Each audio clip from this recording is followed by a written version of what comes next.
He didn't speak for 2 years, until the dog came. Micah hadn't spoken since the funeral. Not a single word. He was 5 when he watched his mother's casket lower into the ground, tiny hands clutching a drawing he never got to give her. His father, Noah, stood beside him trying to be strong, trying to hold the pieces together when everything inside him had broken apart. The boy retreated into silence. A silence so deep, even the wind seemed to hush around him. Until one winter morning, a dog appeared at their door, wounded, shivering, but still wagging its tail. They named him Asher, and somehow, without ever saying a word, he began to teach the boy how to speak again. This is not a story about miracles. It's about moments. A breath shared between boy and dog. A tail wag in a room that had forgotten how to feel warm. A whisper that would someday become, "I love you, Daddy." Noah Whitaker woke to the sound of silence. Not the kind that lulled. This silence had weight. It stretched across the modest house like fog, dense and damp, filling every corner with the echo of someone no longer there. The winter light, pale and filtered through frost-streaked windows, cast a bluish hue across the living room. Dust motes hung motionless in a shaft of sunlight, as if time itself had stopped moving the moment she died. Elena. Her name hadn't been spoken in the house for 267 days. Not by Noah. Not by Micah. The old pine floor creaked under his bare feet as he walked toward the kitchen. There, on the counter, sat her coffee mug, still with a faint lipstick mark faded along the rim. White porcelain. A tiny chip near the handle. It had survived every move they'd ever made. He hadn't the heart to wash it. Noah reached for his own mug, chipped in a different place, stained from too many restless mornings and poured coffee that had been sitting on the warmer since before dawn. Bitter, burnt. He drank it anyway. From the living room came a small sound, not a voice, not even words, just the soft creak of the window seat cushion. Micah. The boy sat cross-legged in his usual spot, a faded teddy bear tucked under his arm, one ear missing, the stuffing on its belly matted from years of quiet comfort. He gazed out through the frosted glass at the yard beyond, where snow layered everything in stillness. His breath fogged the window slightly. He hadn't spoken in 9 months. The last words Micah ever said were at the hospital. A question, whispered through tears, when they told him Mommy wasn't coming back. "Will she still sing to me?" Noah's heart cracked again, like it did every morning. Like ice under slow pressure. There was no music in the house anymore. Elena used to fill the rooms with lullabies on the upright piano by the stairs, warm melodies that lingered like cinnamon in the air. Now, the keys collected dust. A thin sheet covered the instrument, like some relic of a time too fragile to revisit. He hadn't played it since the funeral. Noah moved to stand behind his son. He didn't speak not because he didn't want to, but because words had stopped being useful. What did you say to a child who had sealed himself shut? Every attempt felt like knocking on a door that no longer had a handle. Instead, he knelt beside the window seat, placing a hand gently on Micah's small back. The boy didn't flinch, but he didn't lean in either. The quiet between them was both presence and distance, a shared wound, a quiet agreement that neither of them had the tools to fix this. Outside, snow began to fall again, soft flakes descending like feathers from an invisible sky. The bird feeder hung crooked on the maple tree, long since emptied. A swing swayed gently in the wind, but there was no laughter to accompany it. Elena used to push Micah on that swing until dusk. Her laugh, high and warm, would ripple through the yard like a melody only the house knew how to echo. Noah stood, rubbed at the back of his neck, and walked toward the hallway. The air grew colder with each step, a reminder that the furnace had started acting up again. He made a mental note to check it. He wouldn't nigh. At the hallway's end, their bedroom door remained closed. He hadn't gone in for weeks.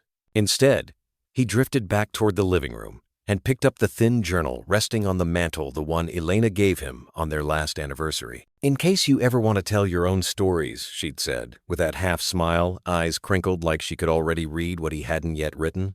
Noah opened it to a blank page. He stared. The pen in his hand felt heavy. Then, from behind him, a small noise. Not the floorboard. Not the wind. A soft, rhythmic thumping. Almost musical. He turned. Micah sat still, eyes fixed out the window. But his tiny hand, was resting on the teddy bear's back, patting gently. Steady, deliberate. A rhythm. It was the lullaby. The same beat Elena used to hum while cradling him to sleep. Thump, pause, thump, thump, pause, thump. Noah's breath caught in his throat. He didn't move, didn't speak, just watched. And in that moment, he didn't see a broken child. He saw a thread delicate and tentative reaching across the silence. Micah wasn't gone. Not completely. There was something still living inside him. A memory, maybe. A rhythm. A spark. The boy stopped tapping, but his gaze remained distant, fixed on the horizon beyond the window glass. Snowflakes melted into the edges. Light pooled on the sill like melted candle wax. Noah turned back to the journal and, with a hand that trembled slightly, wrote his first sentence in 9 months. Today, my son remembered music. The sound of the precinct's front door clicking shut behind him felt louder than usual too, loud against the hush that had followed him for nearly 9 months. Officer Noah Whitaker stepped inside, the weight of winter still clinging to his jacket. Snow dusted his boots. His fingers, stiff from the cold, reached absently for the zipper at his collar, but he never pulled it down. The place hadn't changed. Same dull fluorescent lights. Same hum from the old vending machine in the break room. Same whiteboard with updates that no one had touched in 3 days. But to Noah, everything felt different. He moved quietly through the bullpen, not expecting greetings. And, as always, they didn't come. A few officers looked up brief, polite nods, then quickly returned to their computer screens or paperwork. No one dared meet his eyes for long. Not since the funeral. Not since the boy stopped speaking. Their silence didn't bother him anymore. It mirrored his own. He slid behind his desk, the old wood creaking under his weight. A thin file folder sat near the edge marked, Silver Pines Ridge Trail, Possible Stray. There was a sticky note attached. Matches K9 profile? Probably nothing. Thought you'd want to see it. Halloran? Noah opened it slowly. A jogger had reported a large dog, black and tan, limping, wandering near the edge of Ridge Trail, just past the old Firewatch cabin. The dog hadn't approached. It hadn't barked, just stared, then disappeared into the snow. Normally, this would go straight to animal control. Ridge Trail sightings weren't rare coyotes. Dogs dumped by careless owners. The occasional lost pet. But something about the description. German Shepherd. Faded vest still strapped to its chest. Scars on the right hind leg. Behavior oddly focused. It nudged something loose in Noah's memory. He leaned back in his chair. The hum of the precinct faded into the background, replaced by Elena's voice in his head, soft and bright. You always say their eyes never lie, Noah, especially the working dogs. They look right through you, like they know something you forgot. He blinked. The memory vanished. Ridge Trail wasn't far, maybe a 20-minute drive in good weather, 30 in snow. But what tugged at him wasn't location. It was the name on the last page of the report, the one who'd seen the dog and left a message for follow-up. J. Mulroney, head of Silver Pines Animal Shelter. Noah hadn't been out there since. God, since before the accident. Elena had wanted to adopt a second dog. Micah was just starting to string full sentences together back then. He stood up, slowly, as if the motion itself might break something fragile in the air. Hey, Whitaker. Someone called softly from the bullpen officer Ramirez, voice cautious. You sure you want to take that? Animal Control's got it. Noah paused, then shook his head once. I'll check in with the shelter. Just routine. Ramirez didn't press. No one ever did anymore. By the time he pulled up in front of the Silver Pines Animal Shelter, the clouds were already thickening. Snow hung in the air like a held breath. The shelter sat on the outskirts of town, half hidden behind frostbitten pine trees and a sloping driveway. The old green sign still squeaked on its rusted hinges. We save who others forget. Noah parked beside a battered Subaru with a cracked windshield and got out. The air was sharp, biting. He crunched over the icy gravel toward the front door and stepped inside. A gust of warmth met him along with the familiar scent of wet fur, detergent, and something vaguely like peanut butter. The receptionist glanced up, startled. Officer Whitaker, she said, voice softer than usual.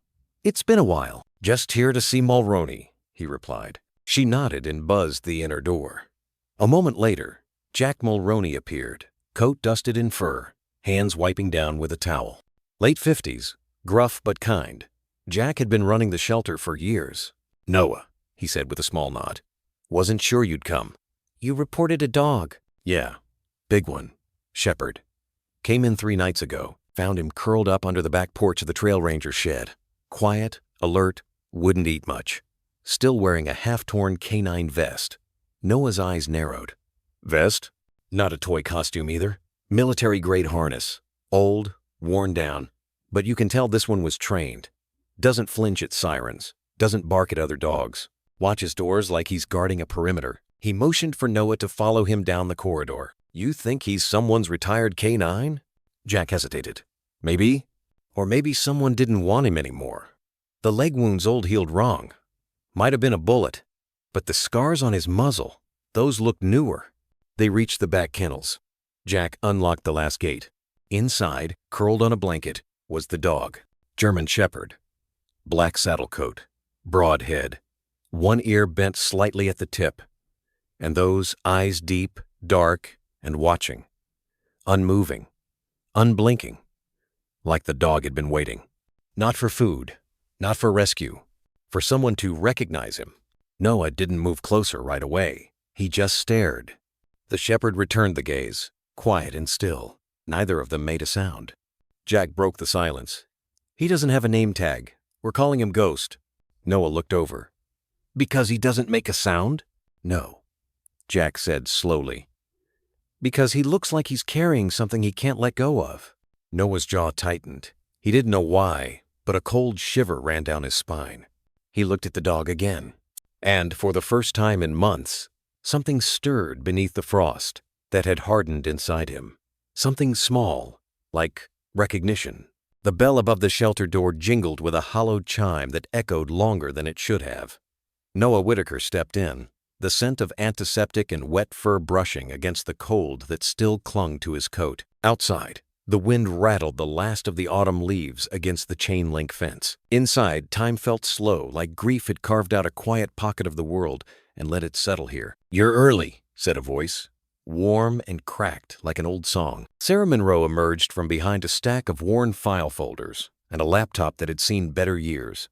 Her silver-streaked hair was tied back in a loose braid, and her flannel sleeves were rolled up past the elbows. She hadn't changed since the last time Noah saw her back when Elena was still alive, when Micah still laughed. "I was in the area," he murmured, voice low, eyes not quite meeting hers. "You're never just in the area, Whitaker. Sit." She pointed to a chair patched with duct tape. "Coffee's weak, but hot." He didn't sit. Instead, his gaze drifted down the long corridor where muted barks and whines echoed like unanswered questions. "I got a report," he began, handing her a printed note. "A large shepherd, male. Found up near Ridge Trail. Said he had scars. Mismatched tag. Thought it might be one of ours. From the old K9 rotation. Maybe someone dumped him." Sarah read, then exhaled softly. "He's here." That stopped him. She gestured toward the kennels. "Came in 2 nights ago. Found circling a collapsed campsite. No collar, no microchip. Just eyes." They walked down the corridor, past cages of hopeful whimpers and wary stares. Most dogs barked, pawed, wagged. A few flinched, but when they reached the final kennel, there was no movement. Just a shape curled tightly in the corner, like a statue carved from ash. "Asher," Sarah whispered. At the sound of his name, the dog raised his head. A German shepherd. Broad-shouldered, coat dulled from the cold. Scars ran like silent testaments along his ribs and flank. Some old and silvered, some fresher, angry red lines that hadn't learned to heal. But it was his eyes that held Noah still. They were amber, almost gold. Not wild, not broken, but worn. The way metal remembers every fire it's passed through. He stared at Noah with a steadiness that was not fear, not aggression, just recognition. "He hasn't made a sound," Sarah said quietly. "Doesn't eat much, doesn't sleep unless someone stays nearby. Vet thinks he was retired forcibly. Maybe a unit disbanded.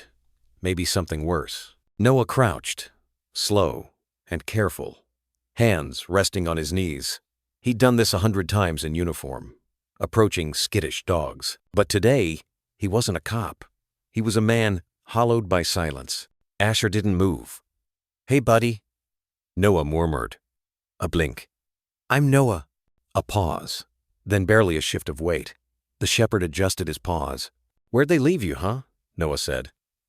"What did they make you do before they let you go?" Asher tilted his head. The gesture was subtle, almost imperceptible, but it made something tighten in Noah's throat. They stared at each other. No growl, no wag, just an old soldier recognizing something in another. Sarah stepped back. "Want to take him out back?" she asked. Noah nodded. They walked through the side exit into the cold light of the yard. The snow hadn't stuck yet, but frost whispered along the edges of the grass. Sarah opened the kennel door with a soft, coaxing tone. But Asher didn't need coaxing. He walked out like a shadow, ribs tight under skin, steps heavy but deliberate. Once outside, he didn't run. He didn't sniff. He sat, right beside Noah, as if he had been doing it for years. Noah looked down. "You don't talk much either, huh?" Asher stared forward, ears up, body alert but not tense.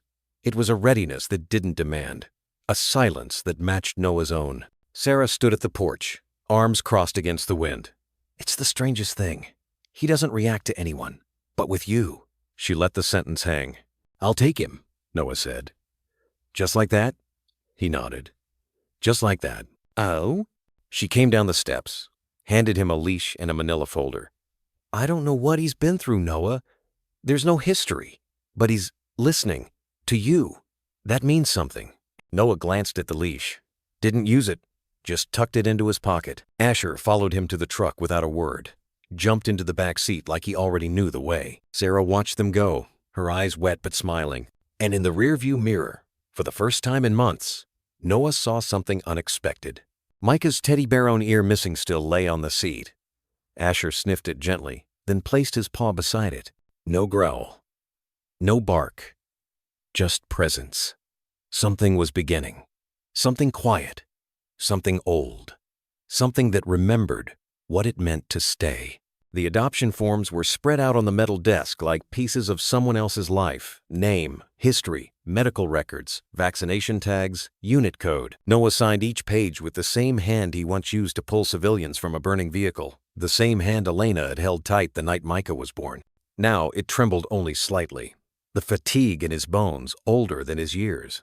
Across the desk, Sarah watched him with the weight of 2 decades of friendship in her eyes. "You're sure about this?" she asked softly, pushing the final release form toward him. Noah didn't answer right away. His gaze had drifted across the room, to the enclosure near the back where Asher lay, unmoving, curled like a question mark. The dog's ears twitched, but his eyes remained half-lidded, like he didn't trust the silence, even in sleep. "I don't know what sure feels like anymore," Noah admitted. "But he looked at me like he knew something, like we were standing in the same storm." Sarah leaned back in her chair. "He chooses who he wants, and I think he chose you." Noah glanced at her. "He doesn't even know me." "Maybe he knows enough," she said. "That kind of knowing doesn't come from words." Outside, snow began to dust the windshield of Noah's cruiser.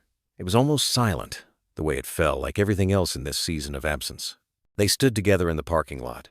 Asher didn't resist the leash, didn't pull, didn't follow. He simply walked beside Noah like a memory walking home. The front door creaked open as they stepped inside. Micah was on the floor by the window, same as every afternoon, his small hands wrapped around the worn-out teddy with one ear missing. The boy turned at the sound of boots on hardwood, but said nothing, didn't blink, didn't flinch. Asher stood still, just beyond the threshold, his eyes scanning the room with quiet calculation. Then, slowly, he walked past the kitchen without sniffing, past the coat rack where Elena's scarf still hung limp, and curled himself into a tight ball beside the front door facing it, as if guarding something, or someone. Noah shut the door behind them with a soft click. The air in the house felt heavier now, like it had inhaled something new and didn't know how to exhale. Micah didn't move from his spot by the window. He watched Asher for a long moment, eyes wide and unreadable. the same way he sometimes watched the empty swing in the backyard sway in the wind. A faint whisper of recognition flickered across his face, or maybe it was just the snowlight through the glass. But the boy said nothing. Noah's crouched beside him. "This is Asher," he said quietly, unsure if he was introducing the dog or the silence between them. "He's staying with us for a while." Micah's fingers tightened around the teddy bear. Noah waited. Nothing, just the sound of the heater kicking in and the distant tick of the kitchen clock Elena once insisted was off by 5 minutes. "But charming," she'd said. Asher hadn't moved. His eyes were half closed again, but alert, not resting, just enduring. Noah stood, slow and aching. He walked into the kitchen and filled the steel bowl Sarah had given him, then placed it gently by the wall. Asher didn't move. Hours passed. The snow outside thickened. Light faded. Evening settled into the crevices of the house on the unused piano keys, the dusted bookshelves, the photo frames still turned face down. Noah sat at the table with his old journal. He hadn't written in it since the funeral. Tonight, he opened it with trembling fingers, letting the spine crack softly in protest. His pen hovered, then began. The 17th of January. Micah still hasn't spoken, but he watched the dog. That's something. Not sure what kind of something, but I saw it. Asher hasn't barked, barely moved. They're both quiet in the same way, like they're afraid sound might shatter something. He paused, listened. A soft, almost imperceptible sound came from the living room. Noah stood. Micah had moved just slightly. He was now sitting cross-legged, a few inches closer to the dog. Not touching, not speaking. But his teddy was now placed between them, like a peace offering. Asher opened one eye, looked at the boy, then closed it again. And Micah stayed. Noah didn't say anything. He returned to the kitchen and let the journal stay open. That night as he lay in bed, the silence felt different. Not lighter, not gone, but different. He could hear Asher's breathing through the wall. Slow, measured, present. And for the first time in months, Micah had moved from the window before nightfall. He had curled up on the couch, not in his room, not in bed, but in the same room where the dog lay, as if waiting for something, or someone. Noah closed his eyes. The house didn't feel full, but it no longer felt entirely empty either. The wind picked up as evening settled over the Whitaker home, whispering against the windows like a lullaby sung by a memory. Outside, frost crawled along the edges of the glass, tracing delicate lines like the veins of a sleeping world. Inside, the silence breathed, not heavy, not sharp, but softer now, like something beginning to thaw. Asher lay curled by the door, his large frame still as stone, his breath slow and steady. The faint flicker of the fireplace lit the edges of his fur, catching on the silvery scars that told stories no one had asked. He hadn't moved since Noah brought him in, save for a slow turn of the head when Micah entered the room hours ago. Micah had not said a word. The boy sat cross-legged on the edge of the worn couch, clutching the same one-eared teddy bear he had carried for 9 months. His eyes wide, too old for 5, stayed fixed on the dog by the door. He didn't speak. He didn't blink much. He simply watched. Noah moved about the kitchen with a quiet rhythm. Heating soup neither of them would likely finish. His thoughts ran on 2 tracks, one tethered to the man he once was, a detective who solved things with logic and patterns. The other drifted, always, toward Elena. She would have known what to say. She would have known how to reach Micah, how to fill the house with laughter and warmth and the sound of piano keys beneath tender fingers. But there was no piano tonight, just silence.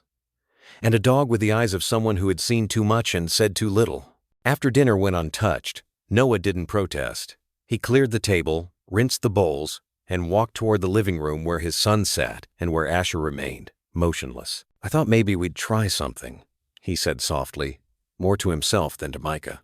From the shelf beneath the old radio, he pulled a dusty wooden box, the kind that latches with a click you can feel more than hear. Inside were scattered CDs, aged with fingerprints and memories. He found the one he was looking for almost immediately, a homemade recording labeled only in Elena's handwriting, "For Our Son." He slipped the CD into the player, and for a moment, nothing. Then a soft, static hum. And then The music. A simple piano melody, fragile, familiar. Each note a step back in time, each pause filled with her. Noah didn't look at Micah, didn't speak. He just stood there, listening and breaking a little. The notes played on, slow and tender. It was the lullaby Elena used to compose in fragments. She never quite finished it, always saying, "One day, when he's old enough, it'll be his."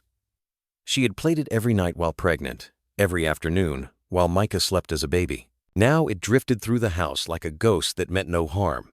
And then, something happened. Micah's hand, still clutching the teddy bear, moved, just a finger at first. He tapped it once, then again against the armrest, in rhythm with the song. Noah's breath caught. He didn't speak. He didn't dare interrupt the moment by noticing it aloud. But he saw it. So did Asher. The German shepherd's head lifted slowly, as if the sound had awakened something old and long buried. His ears twitched. His eyes opened, dark and aware. And for the first time, he turned to face Micah directly. The two locked eyes, boy and dog, silence and silence. Micah didn't flinch. Asher didn't move closer. It was not a meeting, not yet. Just recognition, like two shadows nodding in the dark. Noah stepped back. He sat on the floor, not far from them, and let the music carry the weight. Minutes passed. Micah leaned slightly forward, the teddy bear still clutched in his lap. His lips didn't move, but his fingers kept time, like he remembered it. Like the song knew its way through the places words could no longer reach. Asher settled his head back down, but this time he did not curl away. He kept one eye open, facing the child. His tail didn't wag, his ears didn't perk, but something in his body, the way his muscles softened, hinted at a quiet permission. They would share the room. Noah watched from the floor, his own eyes glassy. He didn't speak, couldn't trust his voice. He thought of how everything had fallen apart in increments, not with one great shatter, but with little fractures. A lullaby no longer played, a boy no longer speaking, a dog no longer needed. And now, strangely, all three were in the same room, existing, breathing, not whole, but not alone. When the song faded, the silence returned. But it wasn't sharp anymore. It was softer, like snow falling outside while someone lights a fire inside. Noah rose quietly. He walked over, placed the CD case gently on the shelf, and turned off the light. Micah made no protest. Asher's breathing remained steady. In the dark, Noah whispered toward the void, not expecting an answer. "Good night, buddy." And from the stillness, not words, but one more tap, a child's finger, keeping time, with a lullaby only he could hear. The lamp on Noah's desk buzzed faintly, its yellow glow barely reaching the corners of the room. The rest of the house was quiet. Micah had gone to bed hours earlier, nestled beneath his dinosaur blanket, clutching the threadbare teddy bear like it still had magic. Asher lay curled by the bedroom door, his breathing slow and steady, a presence that felt both foreign and familiar. Noah sat with an open journal. The spine creaked as he flattened the pages. Dust danced in the lamplight. It had been months since he last wrote his pen dry, not just from neglect, but from fear. The fear that putting words on paper might make grief real in ways silence could keep at bay. But tonight felt different. His hand hovered above the paper, fingers stiff from disuse, heart heavier than the ink he was about to spill. He began slowly, scratched out words, starts and stops. Then, like thawed water trickling from a cracked pipe, it came. Stillness isn't absence. That's what I realized tonight. When he pressed his head into my palm, it wasn't need, it was permission. A quiet kind of trust. The kind you don't earn by giving commands, but by simply staying. Asher didn't ask anything of me. Didn't look for approval or direction. He just was. And in that stillness, something inside me shifted. Not healed, not mended, just cracked open enough to feel something again. Noah paused, looked over at Asher, who had lifted his head as if sensing the weight in the air had changed. Their eyes met deep pools, reflecting two separate storms. There was something in Asher's gaze Noah hadn't seen in a long time. Not pity, not confusion, but shared recognition. Two creatures shaped by loss, not defined by it. Both half unraveled, yet somehow still holding form. He kept writing. Micah didn't speak again today, but he watched. He saw Asher. That matters. I caught him tapping his finger just once to the melody Elena used to play on the piano. God, I hadn't touched that piano in months. It sounded off, like it too had forgotten her hands. But Asher turned his head when I played it, and Micah, for a moment, looked like he remembered what sunlight used to feel like. It was small, but small things are where life returns. One heartbeat at a time. Noah stopped writing and stared at the last sentence. It surprised him how true it felt, how honest. He had forgotten what it meant to notice small things. A breath, a glance. The way Asher's ears twitched when a branch scraped against the window. The way Micah didn't flinch when Asher passed by. He tore the page from the journal and folded it in half, slipped it into the worn wooden box where Elena used to keep her music sheets. Something about placing it there felt right, like setting a stone at the edge of a grave not to bury, but to mark that something had been lived. Rising from the chair, he walked over to the door where Asher lay. The dog didn't move, just followed Noah's every step with his eyes. Noah knelt. Asher, he whispered. The dog blinked slowly. Then, without sound or ceremony, leaned forward and gently rested his head against Noah's knee.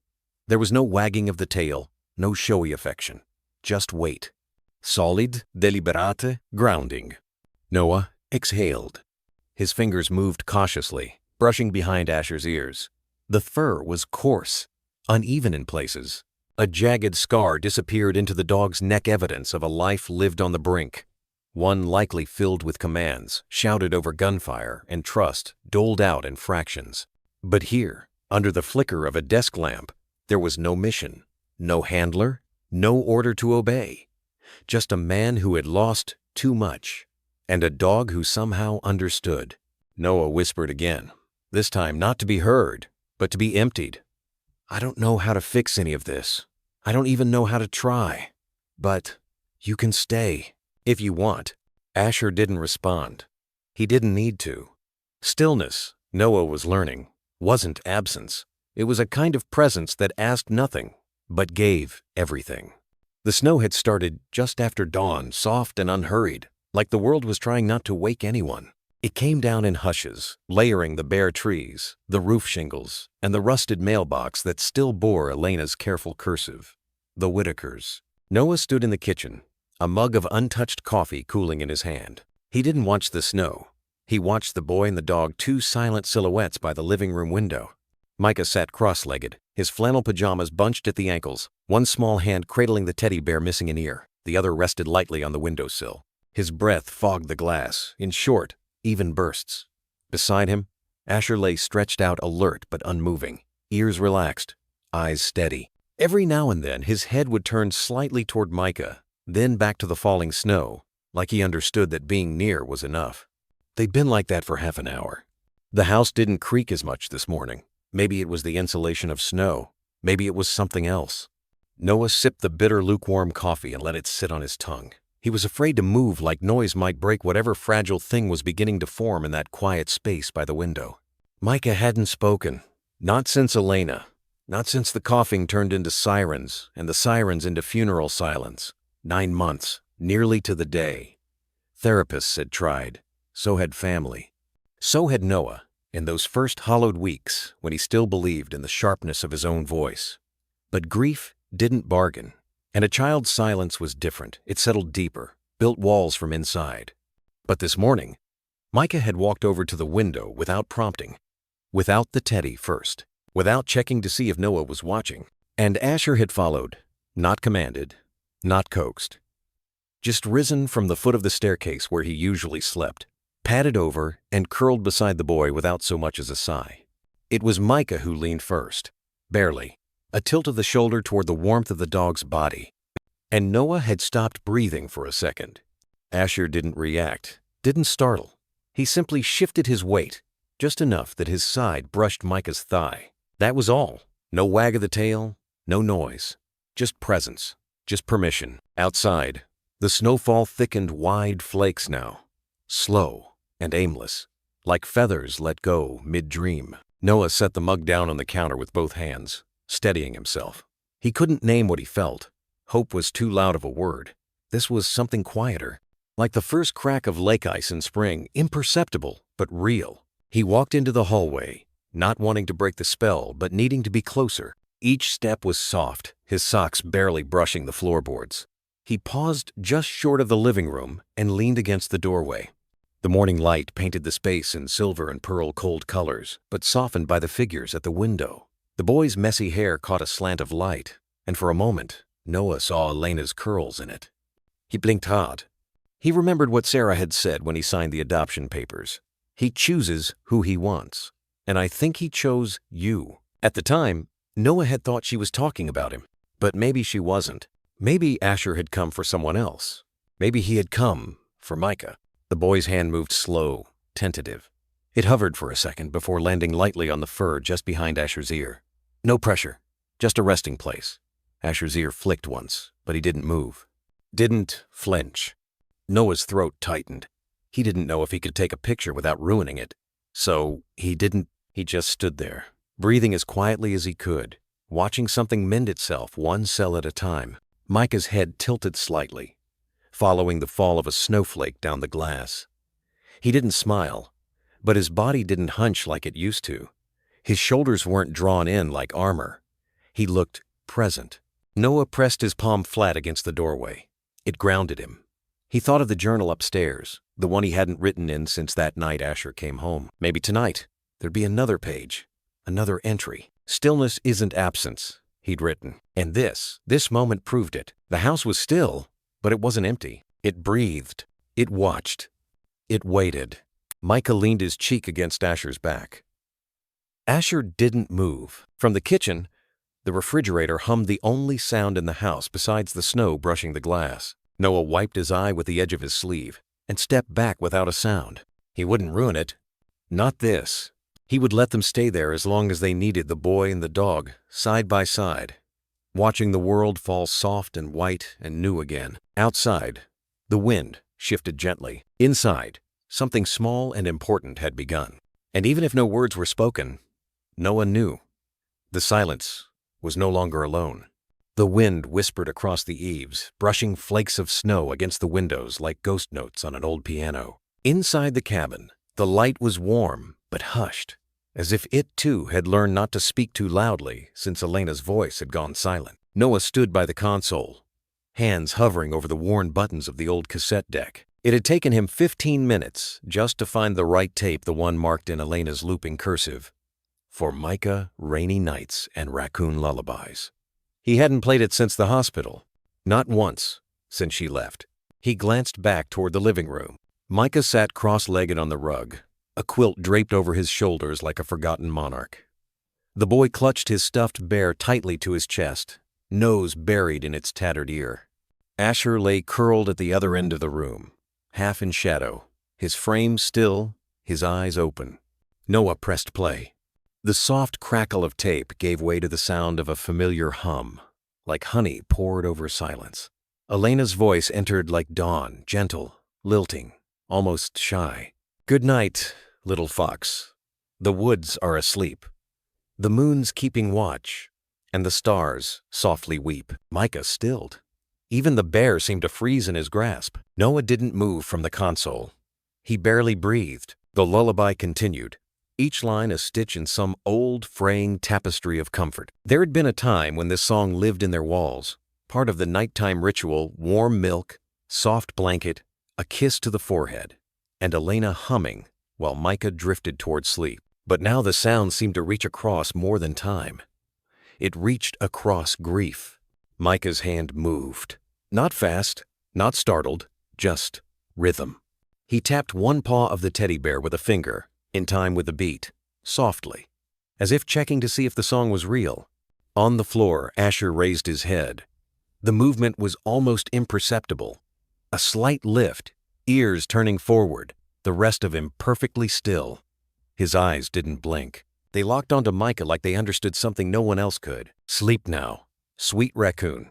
In your hollow tree bed, the owls are still singing above your head." Micah tapped again, then pressed the bear's paw to his own chest, as if trying to remember what it felt like when someone else used to do that. And then, with a breath that barely registered, he did something he hadn't done in months. He turned, his gaze flickered toward Asher. Not a glance, a searching. And the dog, old, worn, trained for dangers that no longer had names, did not move, did not bark, did not approach. He simply stayed still in the way only an animal can, not as absence, but as presence. A silent vow not to come closer than the child would allow, a kind of reverence. Micah scooted forward on the rug.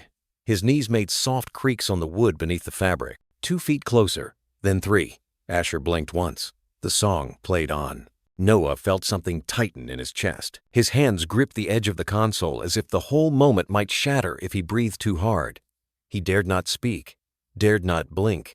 Micah stopped just a few feet from Asher now. He reached out. The hand didn't tremble, but it didn't rush either.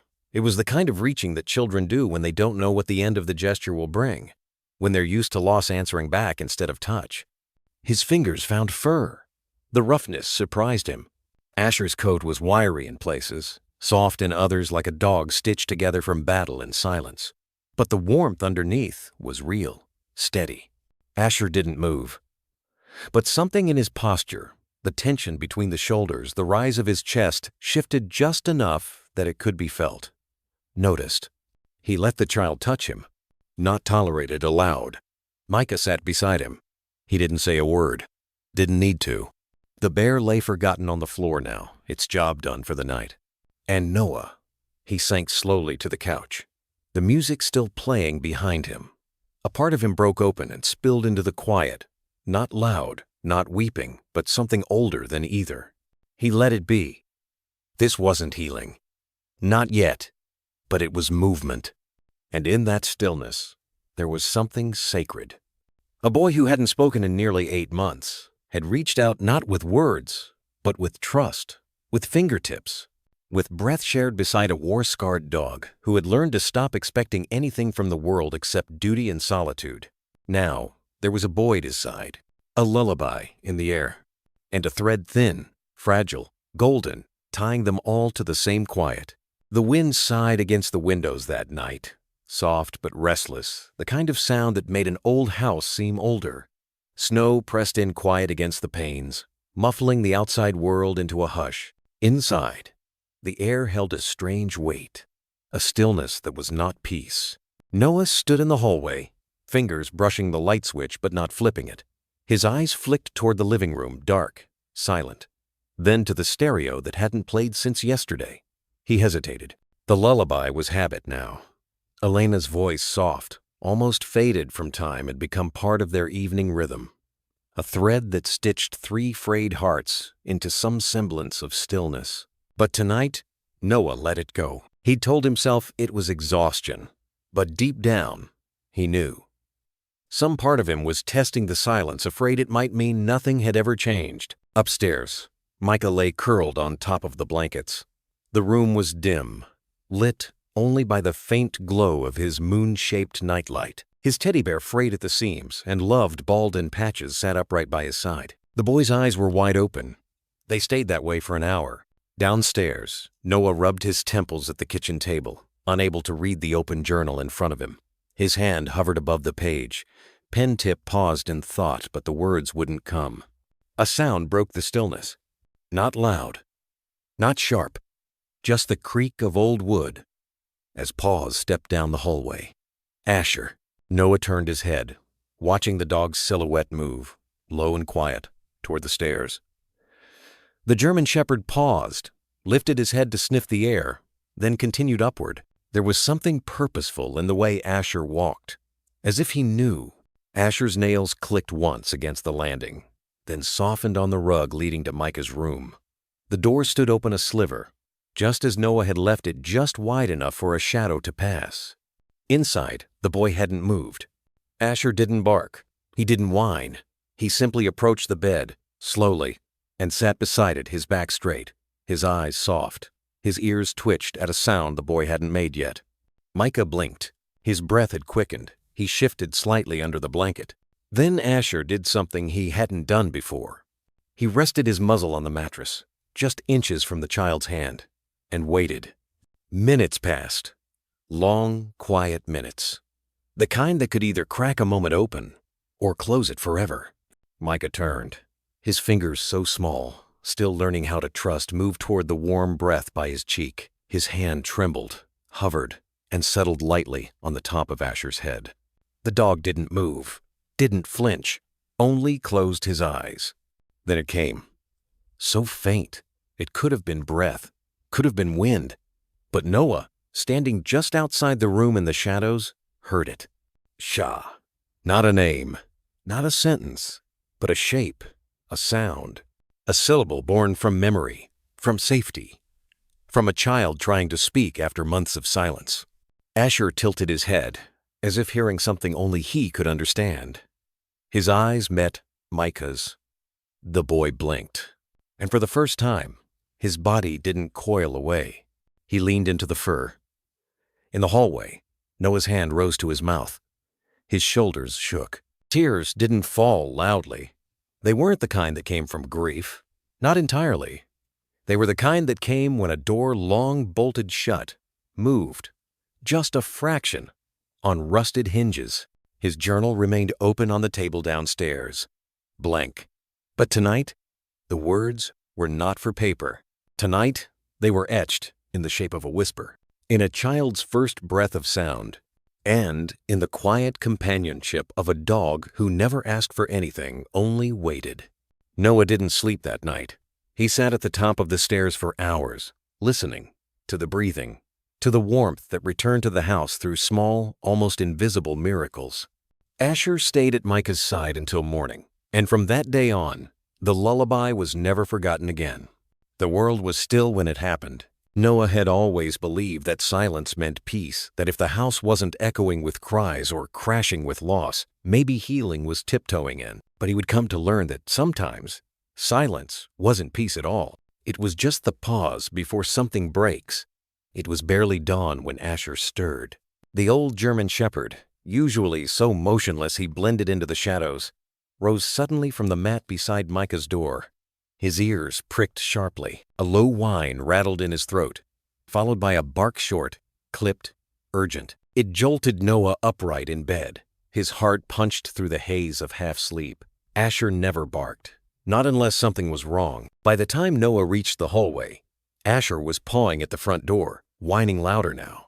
The winter light leaking in through the window panes was pale, fractured, unkind. Noah's breath caught as he opened Micah's door. The bed was empty. The teddy bear lay askew, one button eye staring toward the open window. The curtain danced in the cold wind like a ghost's sigh. Noah ran. He didn't remember pulling on boots, only the sharp slap of snow against his shins as he and Asher burst outside into the morning chill. Frost bit at his throat, but he barely felt it. Panic had a way of burning hotter than any fire. And then he saw a small shape near the tree line, not far from the frozen edge of the field. Micah, barefoot, pajamas soaked, standing utterly still in a dusting of snow. Asher, go! Noah breathed, and the dog took off like a shadow dislodged from grief. When they reached him, Micah didn't flinch. He was staring into the trees, unblinking. There was no fear in his eyes, only something else. Something hollow and wide like recognition. Noah dropped to his knees, arms trembling. Micah, he choked, gently wrapping his coat around the boy's shoulders. Micah, what are you doing out here? Micah didn't answer right away. His lips, tinged faintly blue, barely moved. But then he said it. A whisper, so light it might have been mistaken for wind. Shadow.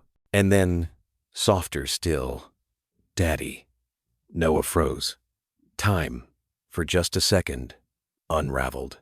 The name, not his, fell from Micah's mouth like a leaf drifting from a tree that had forgotten it could still let go.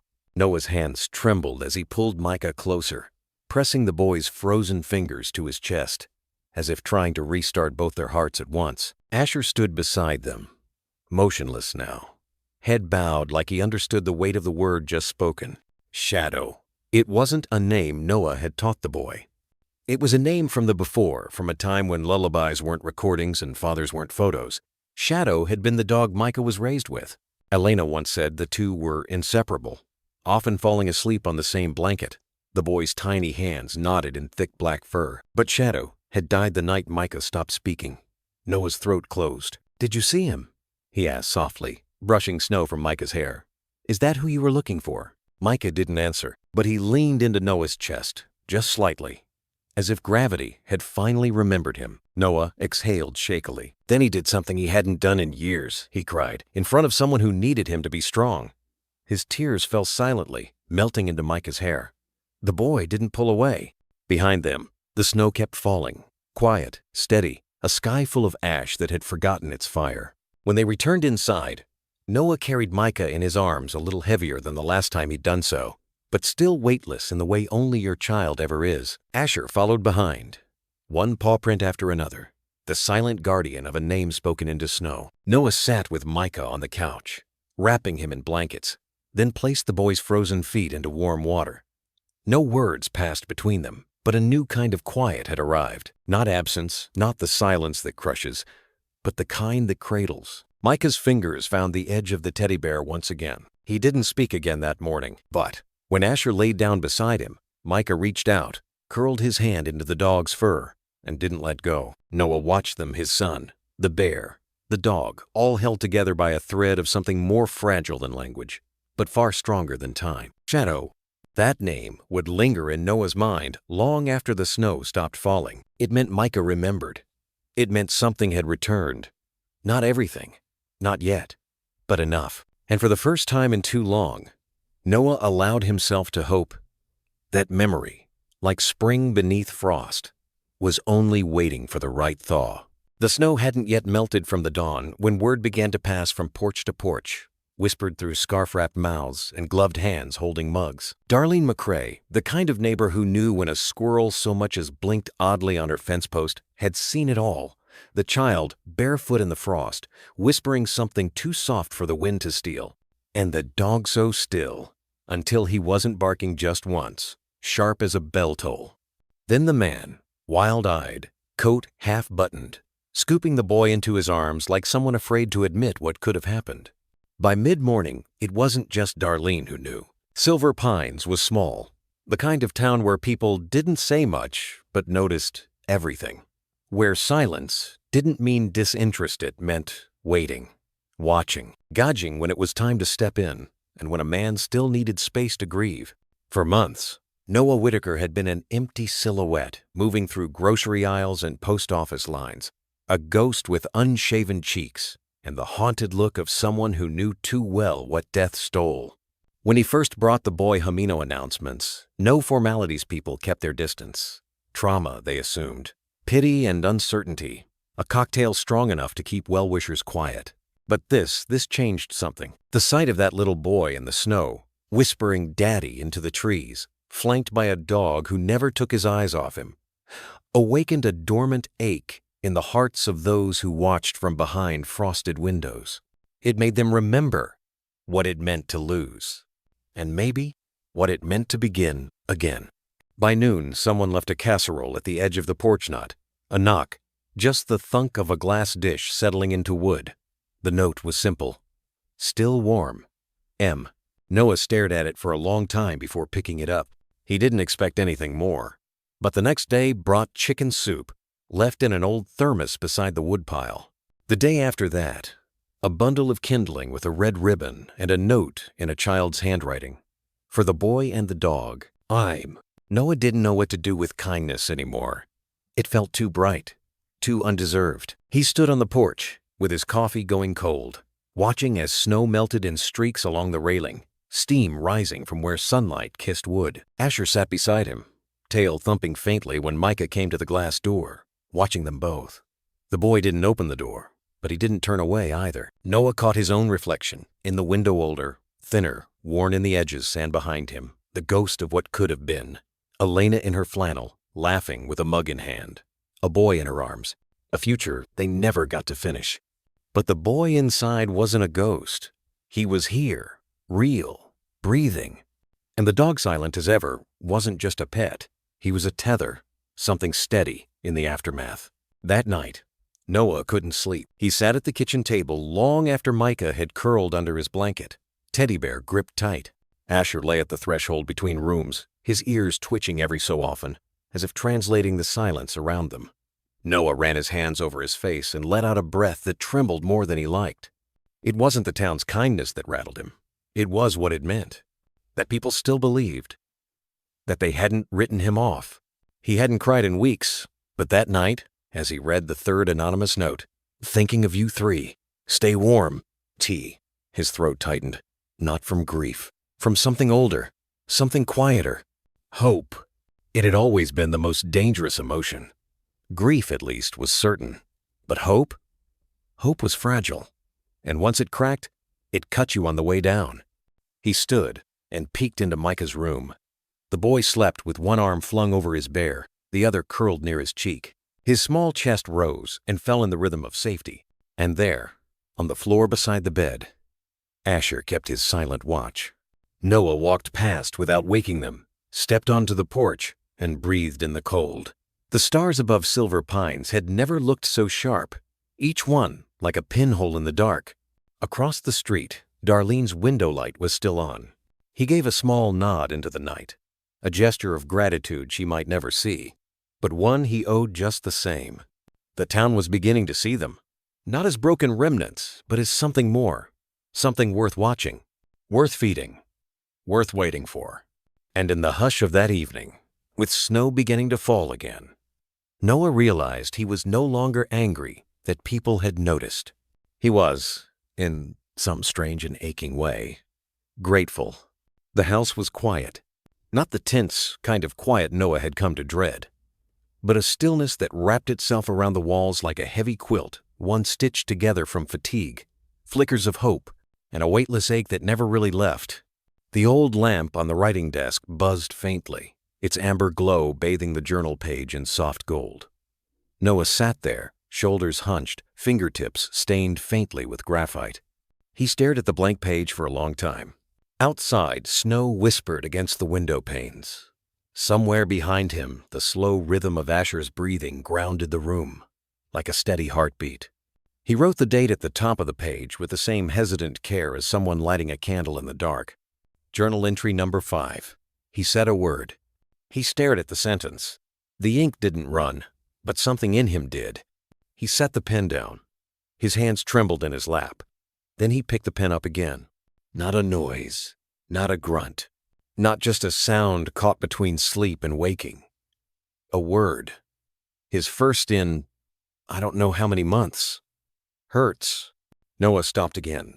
This time not from hesitation, but because the weight of it, just that one syllable, seemed to catch in his throat, like a memory too large to swallow.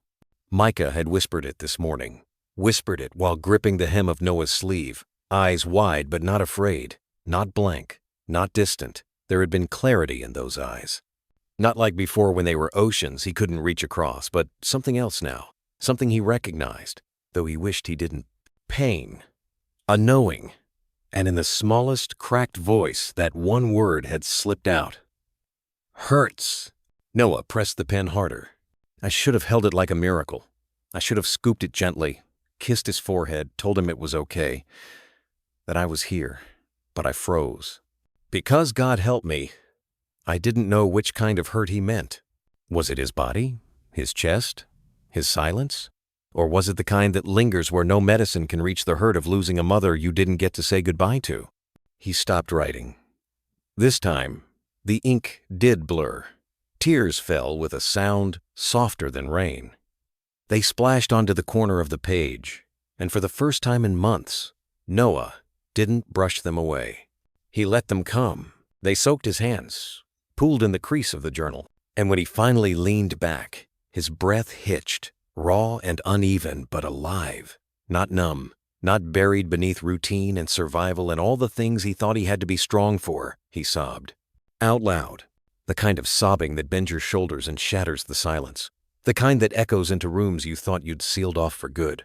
He wept for the boy sleeping in the next room, for Elena, for all the words that never made it to their intended ear, for the nights spent holding in grief like a breath too long held, for the unfairness of healing being a road walked in the dark, barefoot, one bleeding step at a time. Somewhere in the middle of it, he whispered to no one in particular, "It hurts too." And that was the truth of it, wasn't it?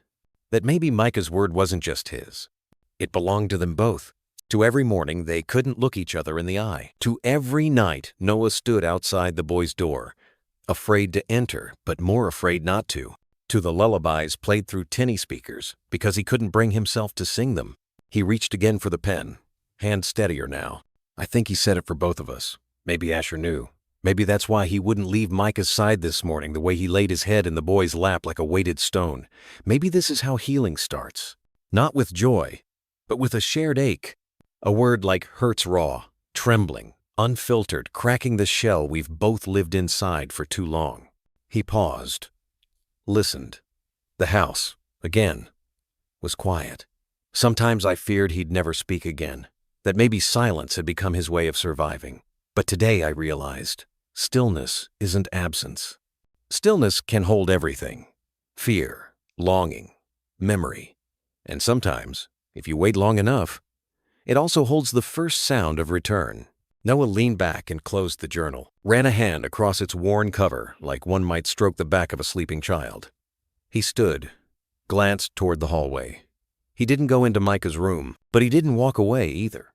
He stood outside the door, listening not for words this time, not for sobs or sighs, but for the steady rhythm of breath. Asher's tags jingled faintly, a soft reminder that not all guardians come in human form. That night, before retreating to his room, Noah whispered something to the dark. "Thank you," he said, to no one and everyone at once, and left the door open just a crack, for the light to find its way in. It was still dark outside when Noah padded quietly across the living room floor, the warmth from his coffee mug tracing soft circles into his palms. The silence of the house had taken on a new shape lately, not empty, not filled either, but humming with something that could only be described as hope held in tension, the kind of hope you don't dare speak aloud, because naming it might scare it away. He crouched by the far corner, near the shelf where Elena used to keep her gardening magazines. The scent of lavender still lingered faintly on the wood, as if time hadn't fully wiped her away yet. Carefully, almost reverently, he placed the small camera there, no bigger than a child's fist. He tilted its lens toward the worn patch of carpet where Micah always sat now, right next to Asher. He paused. His fingers hovered over the on button, but he didn't press it yet. Instead, he stood still, letting the morning hush press into him. Through the bay window, silver light was beginning to filter in, dappling the furniture with that gentle glow only winter could offer, quiet and almost holy. This wasn't about surveillance. It wasn't about science, or curiosity, or even documentation. It was memory, a memory he was trying to preserve before it slipped through his hands, the way so much already had. Noah stepped back, clicked the red light on, and then walked away without another glance. He didn't want Micah to notice. He didn't want anything to feel different. If this moment was going to live, it needed to be untouched, unshaped by adult intention. Micah came down the stairs an hour later, his steps soundless on the wood. The boy didn't speak, still rarely did, but there was an air about him now, a softness that hadn't existed in those early days. A little less brittle, a little more there. In his arms was the same faded teddy bear, its left ear barely hanging on, one eye missing a survivor of something no one could name. Micah curled into his usual spot on the floor. Asher followed a breath behind, his paws silent, movements precise. He didn't lie down right away. He stood beside the boy for a long moment, sniffing the air, ears twitching as if he too felt the ghost of something just beyond the room.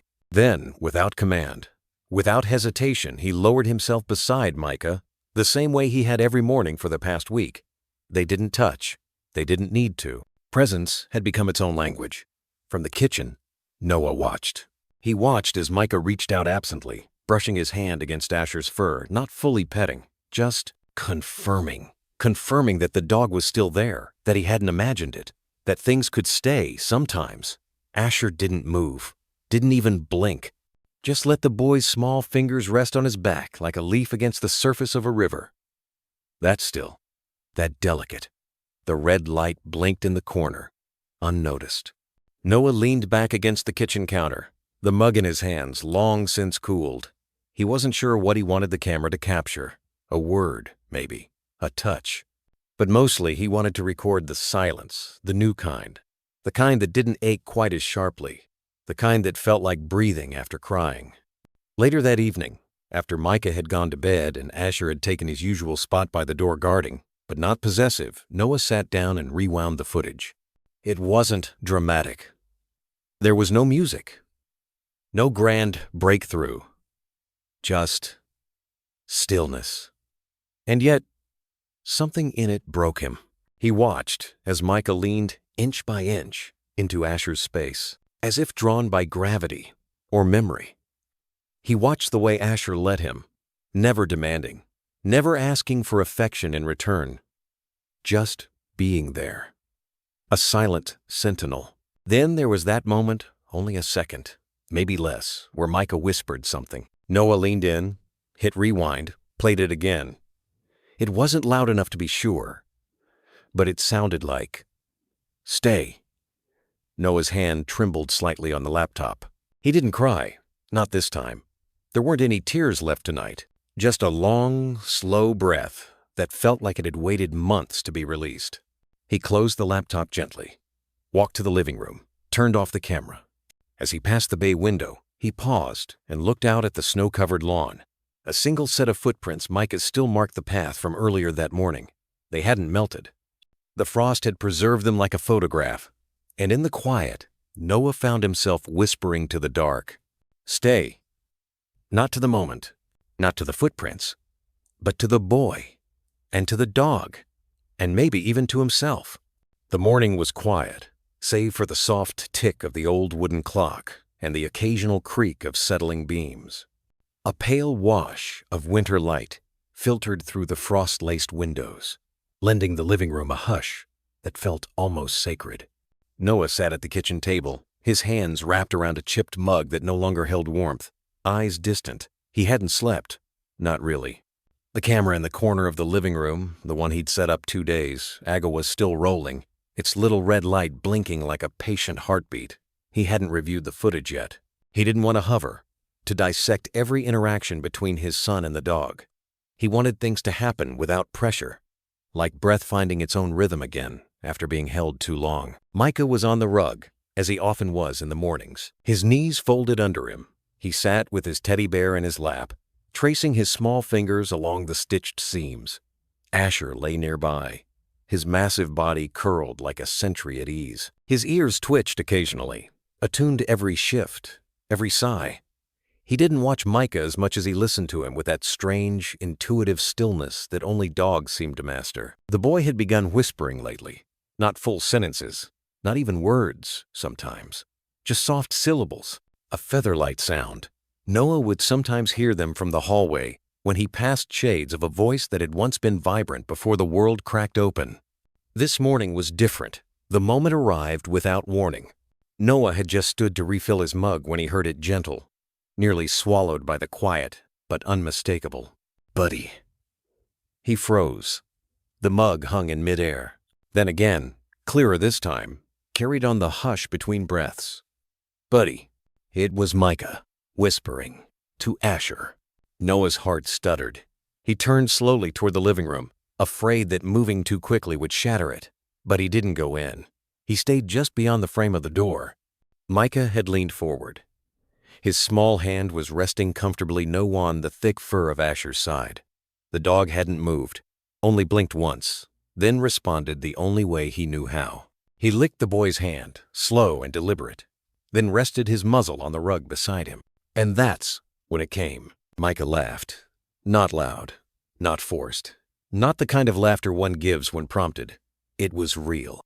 A sound as soft as the falling snow outside, but brighter than any light the house had known in months. Noah's knees gave slightly, as if some deep part of him had released a tension he hadn't known he'd been holding. His hand went to the doorframe for balance. He wasn't crying, not really, but his chest ached the way it does when something beautiful arrives too suddenly. The laughter continued short bursts now, like bubbles rising from a long-held silence. Asher gave a low, amused grunt, shifting so his paw rested across Micah's feet, like a silent pledge. And still the camera blinked on, capturing not just a moment, but a turning point.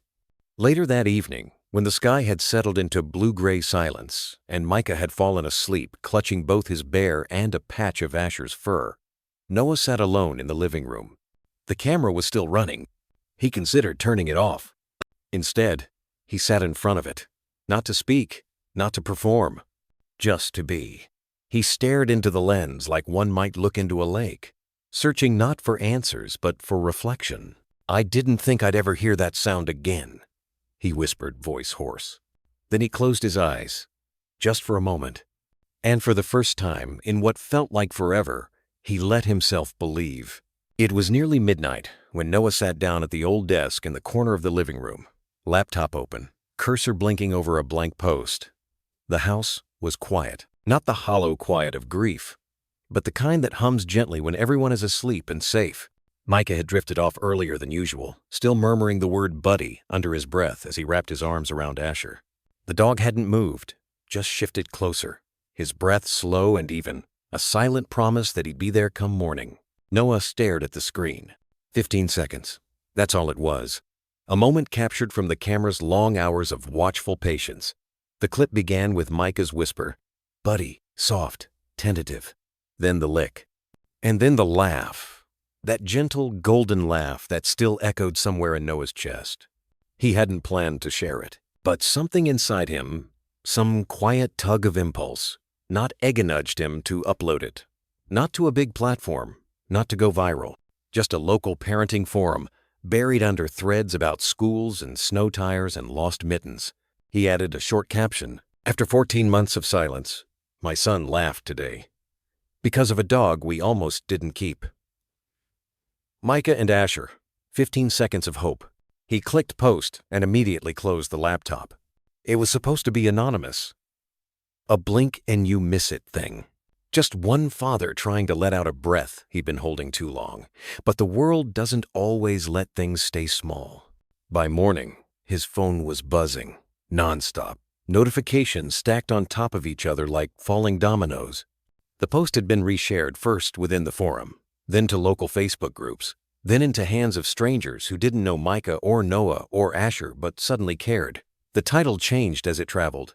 "Boy with selective mutism speaks to dog for first time." A laughter that broke the silence. "German Shepherd helps child heal." And then the media requests began. A morning radio station emailed. A local news anchor left a voicemail. Someone from a nonprofit for autism messaged him with an offer to sponsor Asher's food for a year. A woman from Portland wanted to paint the scene in watercolor.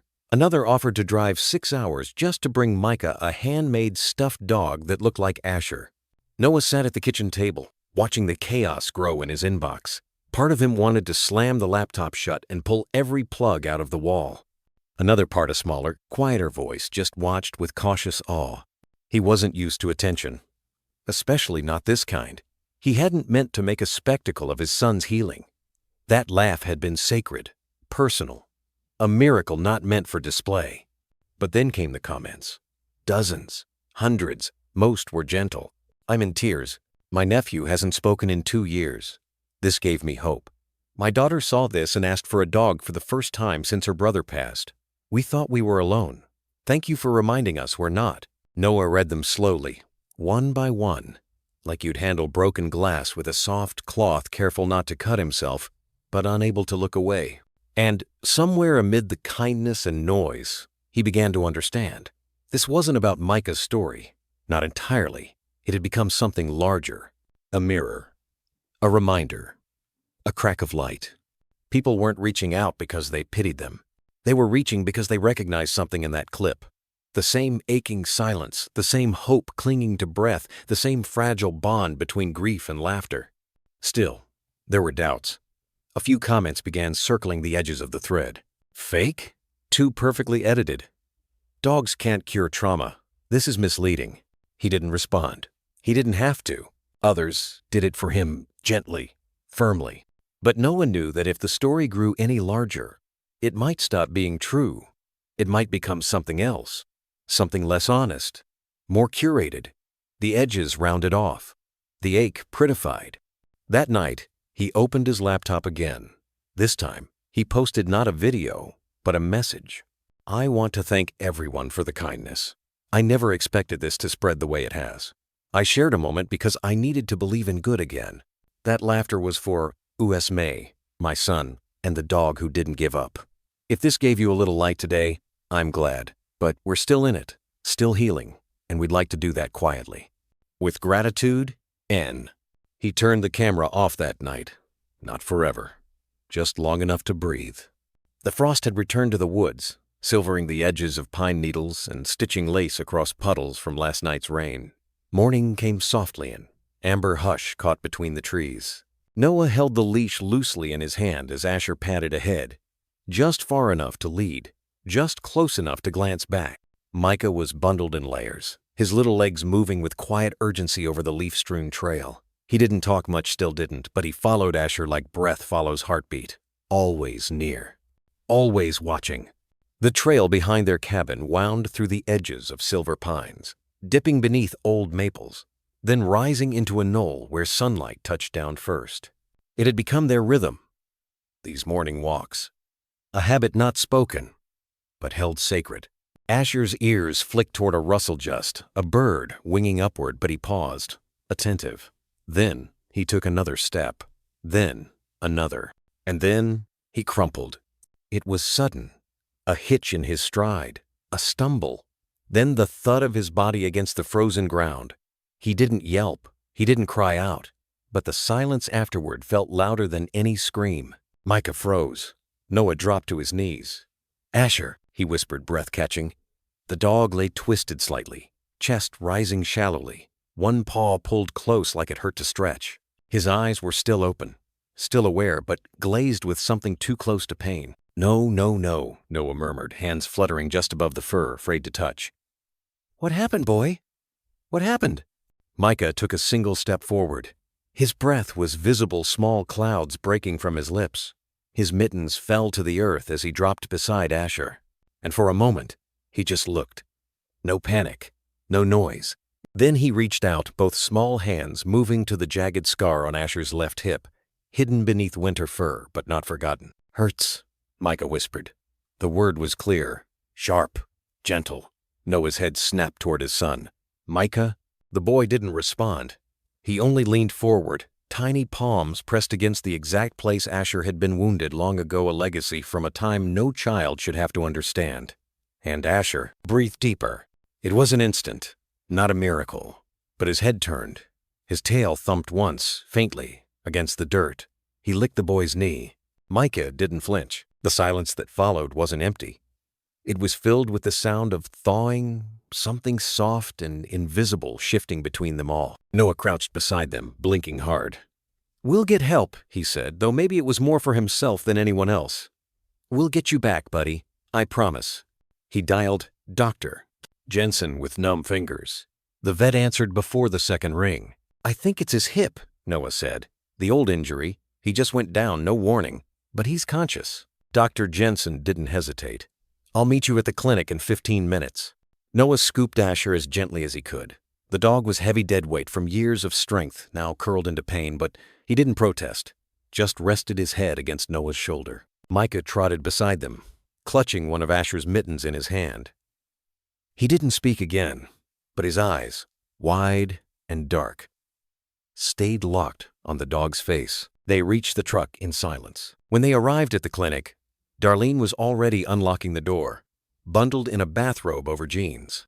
She must have seen Noah on the trail or heard from the forest, the way people in small towns somehow always know when something important is breaking. Dr. Jensen didn't waste time with questions. She nodded toward the back room. "Set him here." Asher was placed gently onto the exam table, his breathing shallow but steady. Noah hovered, helpless, while Micah clung to the corner, eyes never blinking. Dr. Jensen ran her hands along the scar. "Scar tissue might have shifted, put pressure on a nerve or joint," she muttered. "We'll x-ray." While they waited, Noah stepped outside. His hands were trembling, though the cold wasn't the reason. Behind him, through the narrow glass window, Micah hadn't moved. Still standing guard, still holding that glove. Inside the clinic, the vet returned with results. Not terrible, but not great. "He needs rest," she said. "Pain meds. Time. Might flare up again. Might not, but he'll recover." Noah let out a breath he didn't know he'd been holding. Later that night, back at the cabin, Noah made up a bed beside the fireplace. Asher lay curled on a blanket, eyes blinking slowly. Micah settled near him, back pressed against Asher's ribs. The boy spoke one word again before sleep pulled him under. Hurts. Not afraid. Not as a question. Just a truth shared. Noah sat in the hallway with his journal unopened. He didn't write tonight. There were no words left. Only the memory of how a small boy placed both hands on a scar and somehow knew without being taught how to soothe. And in that stillness, in the flicker of firelight against old wood and the soft rhythm of two breaths sleeping in sync, Noah finally allowed himself to believe something that had felt too dangerous before. That maybe healing didn't have to be loud. Maybe, sometimes, it came quietly, in a whisper, in a paw print, in the hands of a child who said one word and meant everything. The waiting room of Dr. Reburn's veterinary clinic was quieter than usual that morning. It always smelled faintly of pine disinfectant and fur, a scent that Noah had come to associate with late-night worry and silent prayers. He sat on the worn wooden bench, elbows on his knees, hands clasped, eyes never straying far from the closed door, marked Exam Room 2. Beside him, Micah's small frame leaned into his side, still in his coat and boots, his face unreadable. Asher was inside. The walk had started like any other frost crunching underfoot, a sun barely awake behind the trees, Asher moving a little slower but still proud, still watchful, until his back leg buckled near the bend in the trail and the world tilted with him. Micah had been the first to reach him. No hesitation, no fear, just a quiet hurts and two small hands pressing gently against the old scar near Asher's rib. Noah had watched it happen, heart pounding in his throat, and something in that moment, the boy's certainty, the dog's stillness, stilled him too. A soft creak broke the silence as the exam room door opened. Dr. Reburn stepped out, clipboard in hand. Her face was lined with both age and kindness, a kind of steady reassurance that made you believe even when you couldn't. "He's okay," she said gently. "It's not as bad as it looked." Noah exhaled for the first time in what felt like hours. "It looked bad." She nodded. "Old scar tissue along the hip. Likely flared up with the cold and overuse. Dogs like Asher, they hide their pain until they can't." Micah stood now, staring at the door, eyes searching. "Can he come out?" he asked, voice like paper crinkling. Dr. Reburn looked down at him, then smiled softly. "Of course, he's asking for you." Asher limped out slowly, his gait uneven but his spirit unbowed. His tail gave a soft thump the moment he saw Micah, and the boy rushed forward, burying his face in the fur along Asher's neck. Noah knelt beside them, brushing his hand gently over the dog's side. "You scared us, buddy." Asher's eyes met his dark, steady, forgiving. Dr. Reburn crouched beside them, her tone turning practical. "He'll need anti-inflammatories for a while. Gentle walks, warm bedding, no stairs. And honestly, some supplements for his joints. He's not young anymore, Noah." "I know," Noah said quietly. "And truthfully, neither are you," she added with a teasing glance, lightening the mood just enough to soften the blow. He chuckled under his breath, then turned serious. "I've taken more care of everything else. Everyone else. I didn't see him aging." "That's easy to miss." "Loyalty hides the wear," she said, standing up. "But it's time. A bit of help, a bit of rest. You'll be amazed how much better he'll feel." Micah was still sitting cross-legged beside Asher now, humming softly under his breath.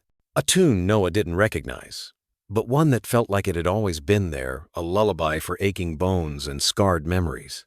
Dr. Reburn watched them a moment, then added, "He's lucky to have you both, and vice versa." Later that afternoon, Noah stood in the shed behind the house, brushing the dust off a space heater he hadn't touched in years. The old dog bed got a thorough shakeout. Micah helped line it with flannel blankets.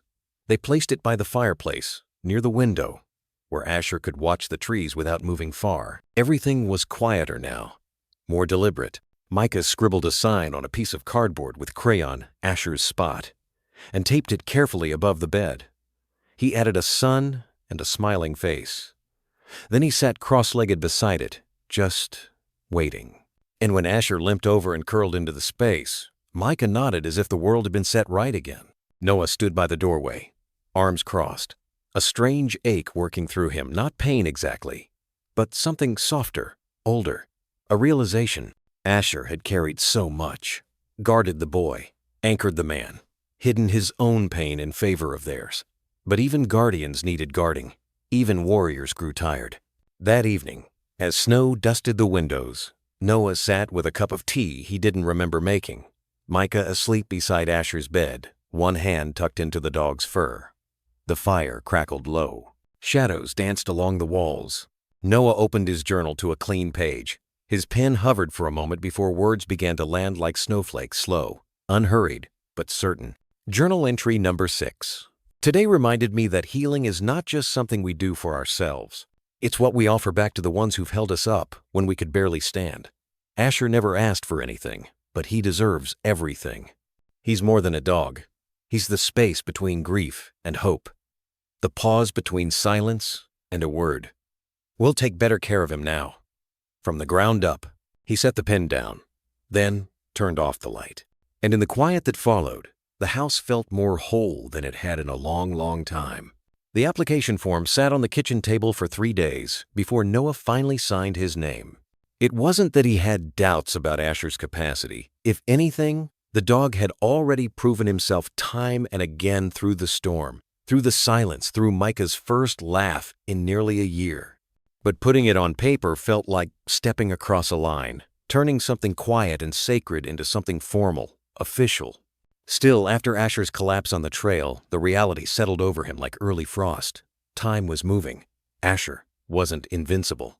But maybe, just maybe, this path could give the time they had left some kind of meaning. Not just for Micah, for others too. Noah clicked Submit on the Healing Pause Program application one quiet Thursday morning with a mug of cold coffee in his hand and the scent of kibble drifting from Asher's bowl behind him. 2 weeks later, a silver Toyota pulled into the driveway. The woman who stepped out was older than he expected, maybe mid-60s, with silver streaks woven through her dark braid. She wore jeans, a green wool cardigan, and sturdy boots muddied by the season. But what struck him most wasn't her appearance. It was the way she looked at Asher, not like someone evaluating a candidate, more like someone greeting an old friend. "You must be Noah," she said, extending a hand. "I'm Lila Ames, program coordinator, volunteer trainer, and part-time dog spoiler." Noah smiled, shaking her hand. "That last part's the most important, right?" She grinned. The dog seemed to think so. Asher trotted to the doorway, tail wagging slowly, head tilted in curiosity. He hadn't barked. He almost never did. Instead, he sat by Micah, who peeked out from behind the armrest, clutching the blue blanket like a shield. "Is that him?" Lila whispered, crouching slightly but keeping her distance. "That's Asher," Noah said. "And that's Micah, my nephew." Lila nodded, her eyes softening. "May I sit?" They gathered in the living room, sun slanting through the window, catching particles of dust like they were tiny ghosts dancing in the light. Lila set a binder on the coffee table thick, creased at the corners, worn like it had traveled far and often. "This," she said, "is what the Healing Pause certification process looks like. We do a temperament evaluation, a basic health and obedience screen, then begin visits first supervised, then independent.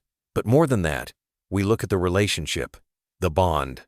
Asher laid his head on Micah's foot. "You can train behavior," she continued, watching the boy gently stroke the dog's ear. "But you can't fake connection." Micah looked up at her for a second. Just one, but it was enough to make her pause. "I've read your file, Noah.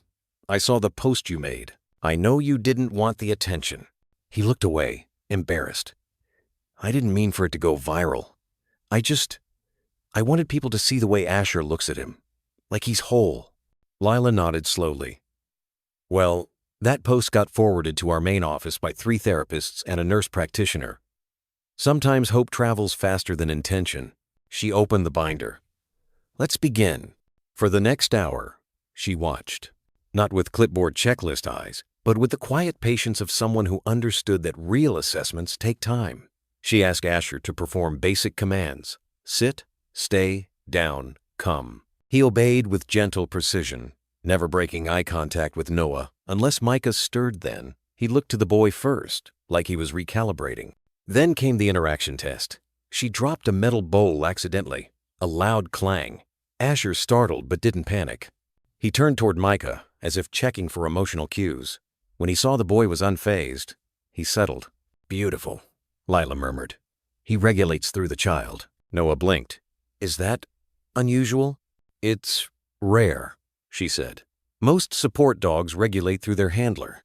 But Asher? He's reading Micah's emotional core. That's a deeper bond than we typically see.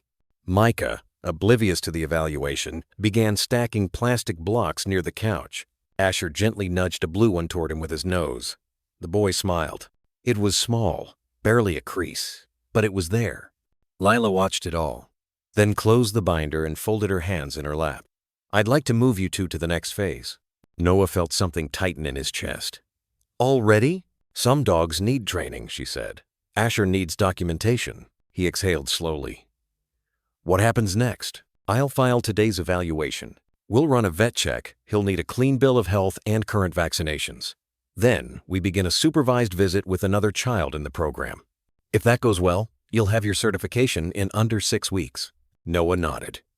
And Micah? Lila looked at him. Really looked. Micah doesn't need to be anything but himself.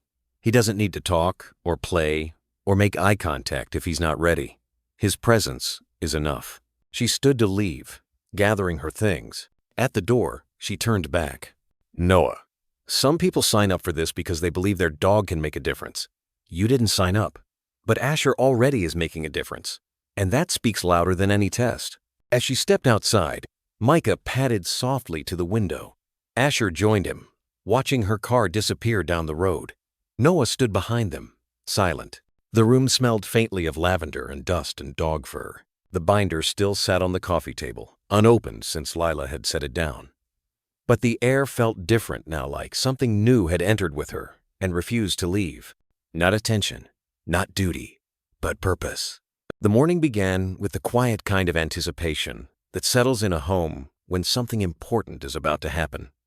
The air was still, as though the walls themselves were holding their breath. Noah stood by the window, brushing dust from the sill with his thumb, watching the gravel path for signs of a visitor. Micah was in the living room, building towers from foam blocks. Asher, as always, was stretched out nearby, one ear twitching whenever the boy shifted. The knock came 3 gentle taps, like a question rather than a demand. Noah opened the door to find a woman in her early 60s standing there. She wore a soft gray sweater, glasses that slid halfway down her nose, and a clipboard pressed against her chest. Her smile was kind, but it held a stillness that spoke of decades spent learning how to listen.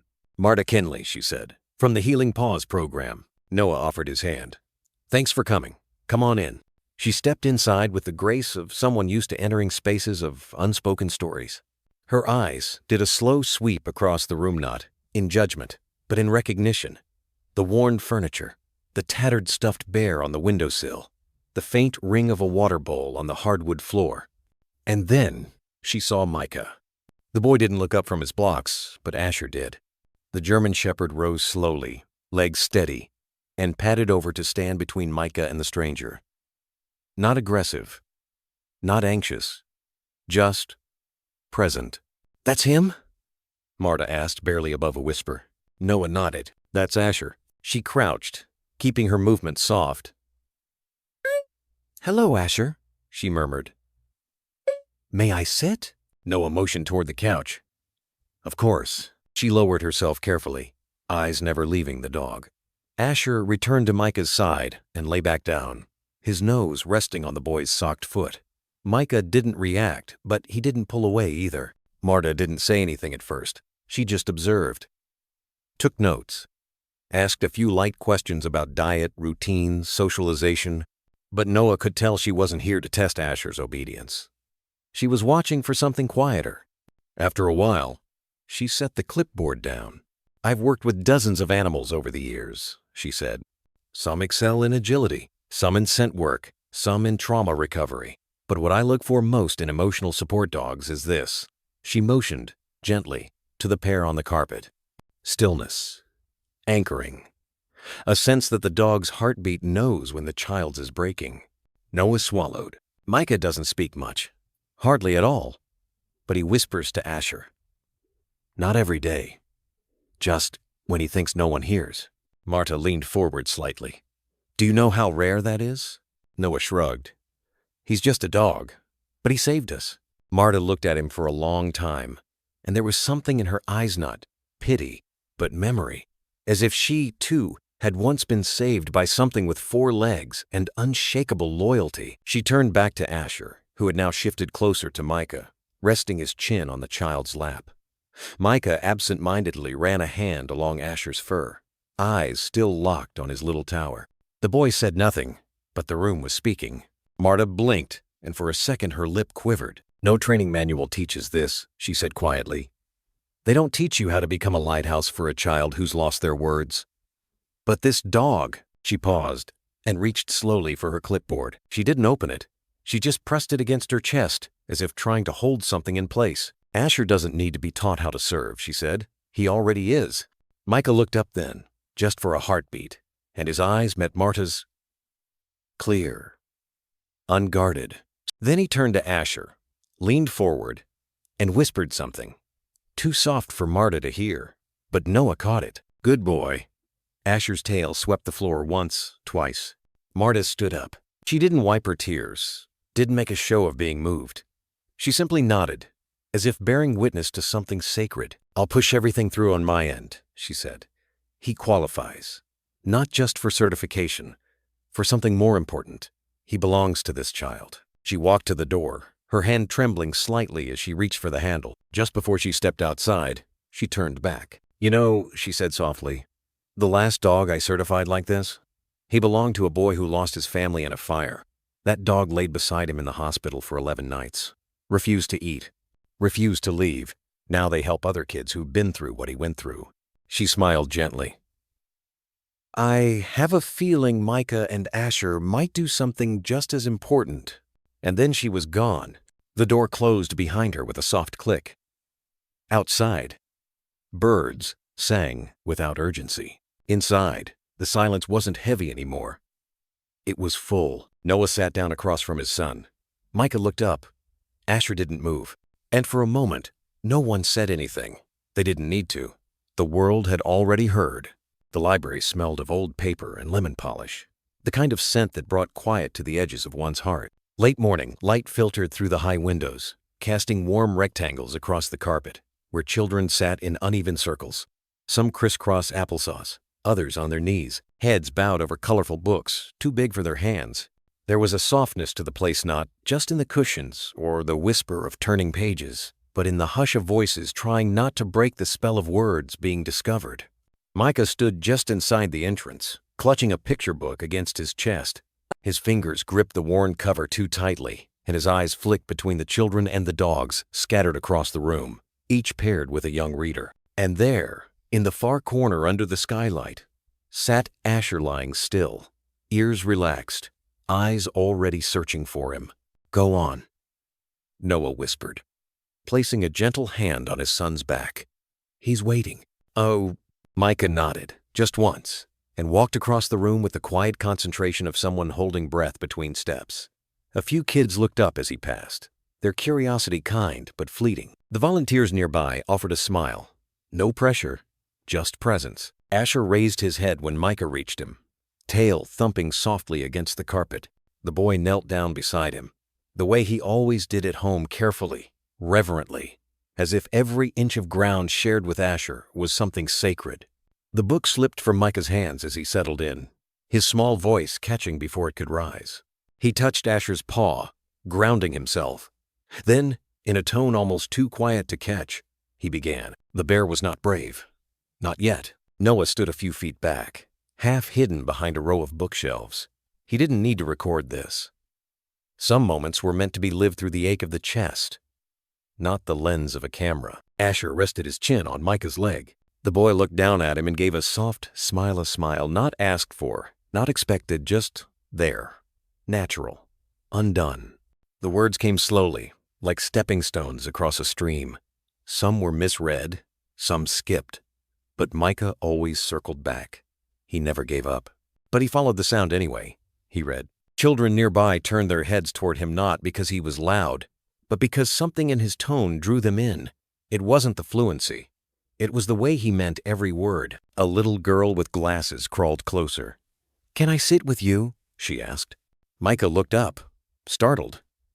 Then, after a pause, he nodded. Then another child, And another. Soon 5 of them formed a half circle around Asher, all watching Micah, who didn't seem to notice he was no longer reading just to the dog. His voice gained a shade more volume, a fraction more courage, and the cave was dark, and his paws shook. But the bear remembered the voice that had once said. Micah stopped. His eyes scanned the page, lips parted. Noah held his breath, resisting the urge to help. Asher shifted his weight and let out a low, encouraging sigh. The boy blinked, returned to the page, said, "You're braver than you think." One of the children clapped quietly. Another whispered, "That's a good part." Micah didn't look at them. He looked at Asher, who gave a single lick to his wrist. Noah turned away for a moment, swallowing the lump forming in his throat. It wasn't just that his son was reading. It was that the words were carrying more than story. They were stitching pieces back together. The pages weren't just filled with plot, but with possibility, confidence. The shape of a boy becoming whole again. A librarian approached from the side and leaned toward Noah. "He's got a lovely cadence," she murmured. "Does he read often?" Noah hesitated. "Not until recently. He has a therapy bond, doesn't he?" Noah glanced at Asher, now fully curled around the group of children like a furry sentinel. "Yes," he said quietly. "That's his dog. Or maybe the other way around." The librarian smiled. "It shows." The book came to an end with a final line. And the bear, small as he was, stood guard through the storm. Micah closed the book gently, then rested it on the floor beside him. Asher nuzzled into his side, and for a long moment there was only the sound of distant shuffling and the low hum of the ceiling fan. Then the girl in glasses asked, "Will you read another?" Micah looked at her, really looked, and his voice, shy but audible, replied, "Okay." He reached for the next book without hesitation. Somewhere behind the bookshelf, Noah pressed the heel of his hand against his eye. It wasn't that Micah had been healed, as if that were some finish line you crossed. It was more like this moment the reading, the reaching, the soft gathering of children drawn to something gentle and true, was proof that healing was already happening. Not in thunderclaps or dramatic revelations, but here, in the library light, in the presence of a dog who never looked away, in a boy's voice that dared to rise above silence, and in the sound of other children drawing close not to help him, not to pity him, but because something about his stillness felt safe. That afternoon, the librarian quietly added Micah's name to the reading program list. Not because she was required to, just because she knew he'd be back. And he would be. Because Asher would always be there first, waiting with ears perked, paws crossed, and a gaze that never missed the small, important things. Scene 7.3, Journal Entry Number 10. A name becomes a bridge. There are days that pass so quietly, you'd think they made no impression. No headline, no crescendo. Just the slow unfolding of life, like the turning of a worn page. And yet, something small shifts beneath the surface, and it's only in the stillness of night when the house hums low and the boy is asleep that you finally notice it. Tonight, I'm writing from the hallway outside Micah's room. The door is cracked just enough. The lamp on his dresser is casting a low amber glow across the blanket Asher is curled up on. Micah's hand rests on Asher's back, rising and falling gently with each breath. They've fallen asleep like this before, but it feels different now, like something old has settled into place, or something new has quietly begun. I think about the name Buddy. It started as a whisper barely formed, like a mist. A name chosen not by accident, but by some part of Micah that still believed in connection, even when his voice had forgotten how to carry it. That morning he first said it, I didn't understand the weight of what he was offering. It was just a word then. But now I see. He wasn't naming the dog. He was naming the space between them. The space he was finally brave enough to cross. Buddy became the bridge. It was more than a name. It was Micah's first handshake with the world after silence. A word wrapped not in letters, but in trust. A trust that Asher had spent weeks, months earning, one gentle nudge at a time. That name came without ceremony. No cake, no applause. Just a boy in a hallway, barely audible, touching the side of a dog and saying, Buddy. And then he laughed.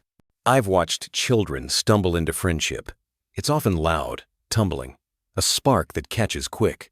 But Micah and Asher, they found each other like roots. Find water. Slow, patient, hidden. and utterly unshakable. Now, everywhere we go, people call out to Asher by the name Micah gave him. At the park, "Hi, buddy." At the clinic, "Your therapy dog's amazing, buddy." Even at the library last week, when the other children didn't know Micah's full story, they sat beside him and said, "Can Buddy hear the story too?" And Micah, eyes bright and cautious, nodded without words. I wonder if he knows what he's done. I wonder if he feels how much weight that single word carries, not just for him, but for the others who have started gathering around him.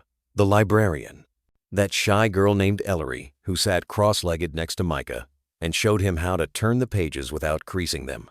The counselor who visits now and then, always careful not to interrupt. They all speak his word. They all call the dog Buddy. And in doing so, they step onto the same bridge Micah built. Sometimes, late at night, I play back the 15-second clip that went viraltha, one of Micah whispering to Asher and then laughing, head tilted back like the sound surprised even him. It's been watched nearly 100,000 times now. Some people left comments saying it gave them hope. Others just typed, "Buddy." That's what it means now. A boy found a dog. A dog waited for a boy. And somewhere in that space, between he named the hope. I've said before that Asher was rescued, that I found him half buried in snow, barely able to walk. But I see now that I never truly rescued him. I only made space. Micah did the rest. He gave him a purpose again. A new name. A reason to stay. Tonight, in the quiet, I realized something else. Micah has never once called him by the old name. Not once. Not Asher. Only Buddy. He doesn't know about the missions Asher served on. The scars. The medals. The years of training and deployments and discipline. He doesn't need to. Because Micah didn't see a war dog. He didn't see a patient or a case file. He saw a presence. A warmth. Something he could trust. And then he gave it a name. That's the purest form of seeing I've ever known. They say names have power, that what we call something becomes what it is. If that's true, then Buddy was never just a name. It was a lifeline. A small boy gave an old dog a second chance. An old dog gave a small boy his first word back, and 2 was just lucky enough to witness it. Tomorrow, the counselor from Healing Paws returns. We'll talk about Micah joining the next phase of the program. Group sessions, maybe. Or quiet reading hours at the children's hospital.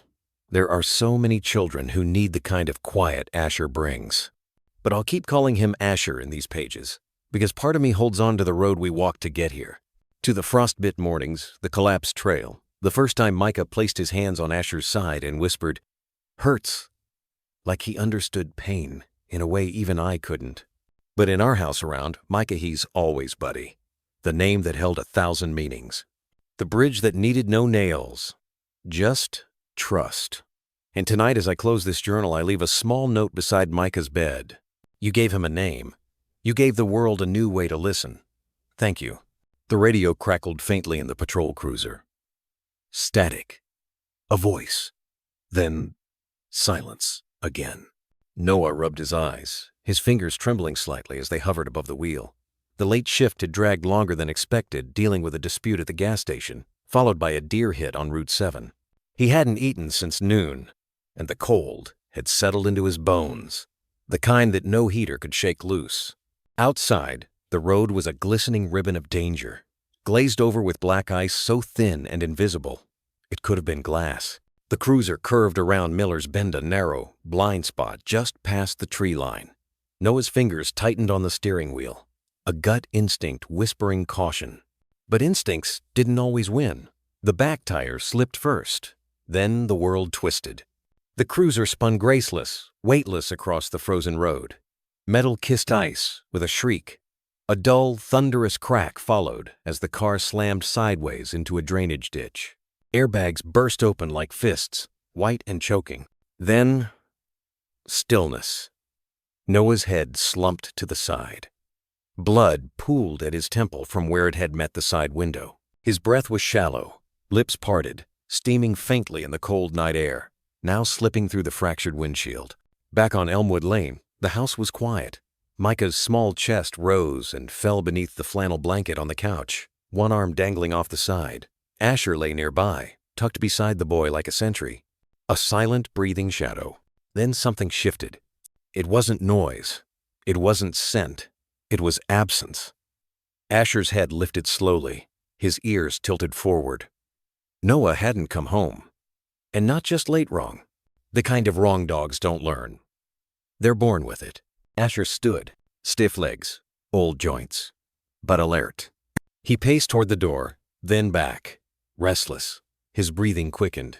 Then the bark came, not loud, not frantic, but sharp, intentional. It cut through the night like a flare. Micah stirred on the couch, groggy.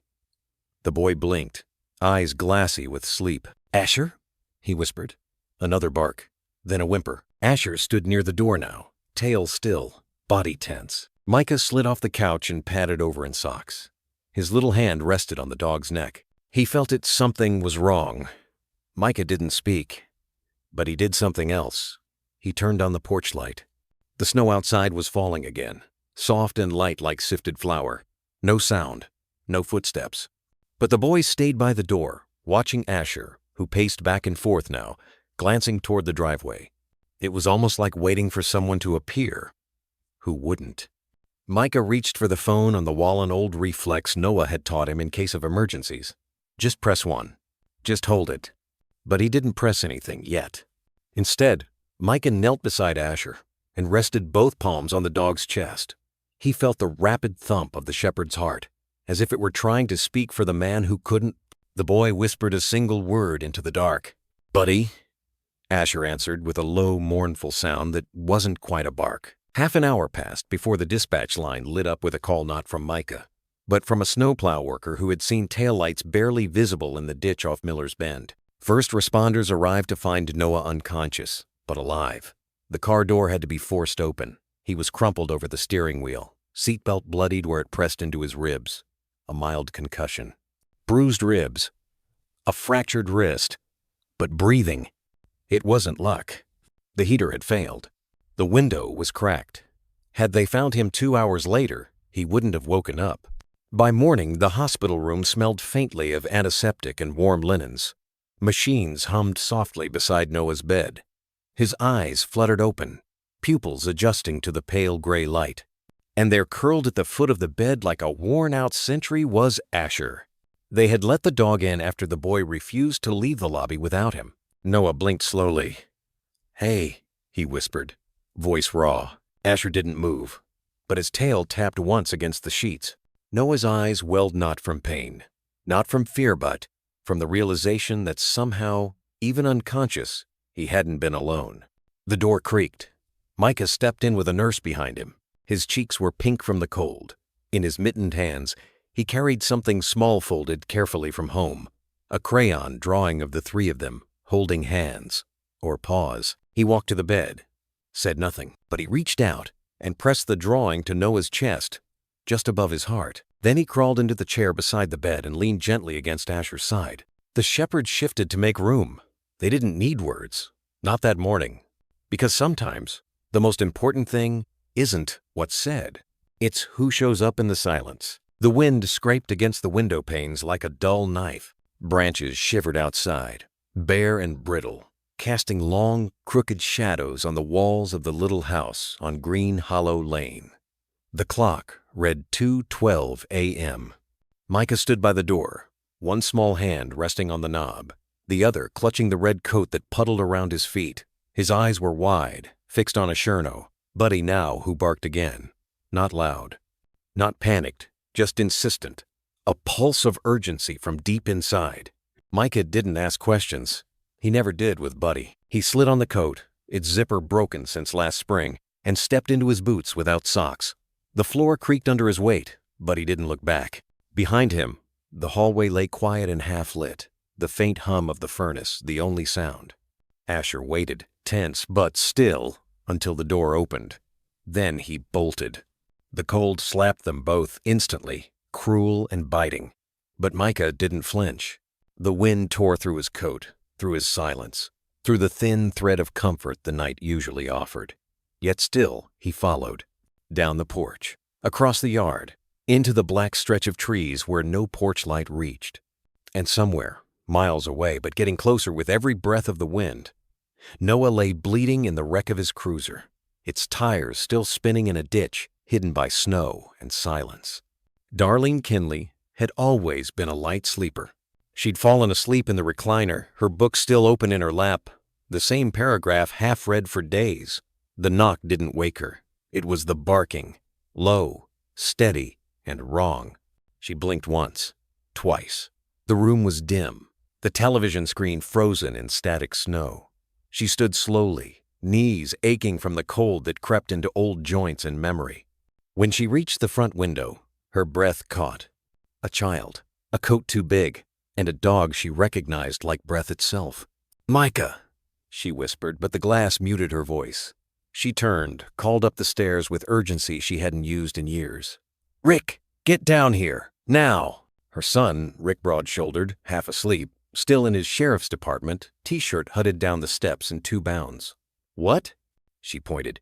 "It's Micah, alone, and Asher's with him. They're headed toward the Ridge Road." Rick didn't hesitate. "Get your boots on. I'll grab the truck." No time," Darlene said, already pulling on her coat. "We follow the dog."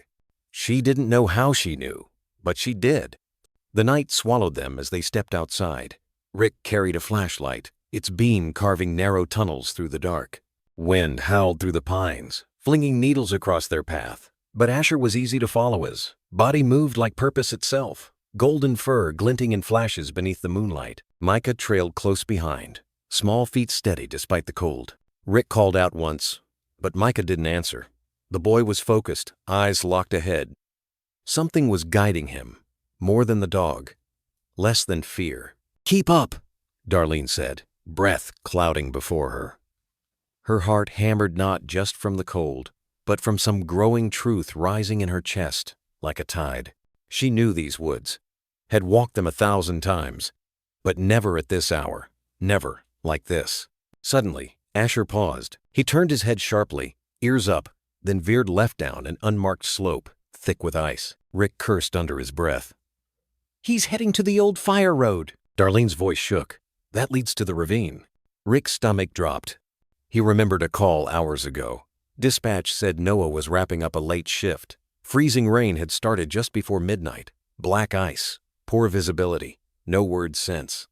His boots pounded the frozen path as they raced after Asher. Micah still moving without hesitation, his red coat a-flicker in the dark. Then they saw it. Just beyond the bend, the trees opened up.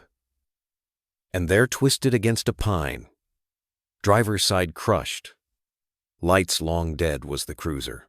Its windshield was a spider web, metal crumpled like paper. One front tire spun lazily, an eerie lullaby in the night. Rick broke into a run. "Noah!"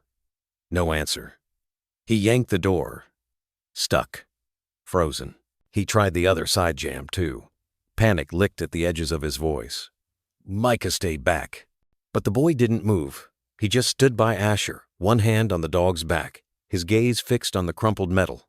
Calm. Present. Darlene reached them seconds later, gasping. "He's in there!" Rick nodded, then shoved his shoulder against the frame again. It groaned, gave slightly. Suddenly, a soft moan came from inside. Darlene fell to her knees beside the shattered window. "Noah? Honey, can you hear me?" Another moan. Faint, but alive. Rick turned to his mother. "Call it in. I'll get him out." She nodded, trembling hands digging for her phone. Asher moved closer, pressing his nose to the driver's side. He whined one slow and deep. Then he looked up at Micah. And the boy, in the freezing dark, did something no one expected. He whispered, "Stay," then stepped forward. He placed his small hand on the dented door, then the other, and leaned in, as if his presence alone could reach Noah. Like the warmth of his tiny palms through frozen steel might carry something words couldn't. Rick stared. He didn't know what made him try again. Maybe it was that image, or maybe just hope, but he braced himself and yanked hard. With a crack, the door gave way. Noah's head lolled. Blood matted his temple, breath shallow but steady. Rick reached in carefully. "I got you, brother." He cradled Noah's shoulders, easing him out like something fragile. His legs buckled, but Rick held firm. Micah stood still, silent, eyes watching every move. Darlene spoke into the phone, voice shaking. "We found him. He's alive. Yes, yes, breathing. Send the ambulance to Fire Road 12. Bring blankets, and hurry." Asher whined again, then licked Noah's hand as it dangled from Rick's arms. And in that moment, in the frozen hush between sirens yet to come and dawn yet to rise, something shifted. It wasn't just rescue. It was belief that a child who didn't speak could still be heard, that a dog who never stopped watching could guide them through the dark, and that sometimes the ones we think need saving are the ones who carry the map all along. The night air was brittle and still, like it held its breath. Micah's red coat was half-buttoned, slipping off one shoulder as he stumbled forward through the crusted snow. The world was shadow and ice, the wind slicing at his cheeks. But he didn't slow down. Not with Asher ahead his legs, sure. His eyes lit with something ancient and unrelenting. The field beyond the creek was a silent silver sprawl. Moonlight bathed everything in hush. And the rescued marks carved into the snowbank, the cracked shape of Noah's cruiser barely visible beneath the weight of snow and silence. Its hazard lights blinked like fading stars.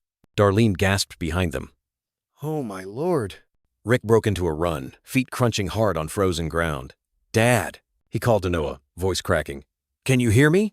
But it wasn't Rick's voice that broke the night. It was Micah. He stood still at the edge of the snowbank, fists clenched, eyes wide and wet. His mouth trembled not with cold, but with something rising from a place no one had touched for months. And then he screamed, "Daddy!" It wasn't a whisper, not a breath. It was raw and jagged and alive. The words sliced through the dark, echoed off trees, struck bone. A sob broke from his chest, and the scream came againless of a sound. More a plea hurled at the sky. Inside the crushed cruiser, Noah stirred. Blood matted the side of his temple, and his breath fogged the cracked windshield in weak, uneven bursts. His world was a spinning haze of metal and pain. But that voice, it cut through the fog like a lighthouse beam. "Micah?" He tried to move but gasped instead, the sharp stab of broken ribs reminding him of the weight he was pinned beneath.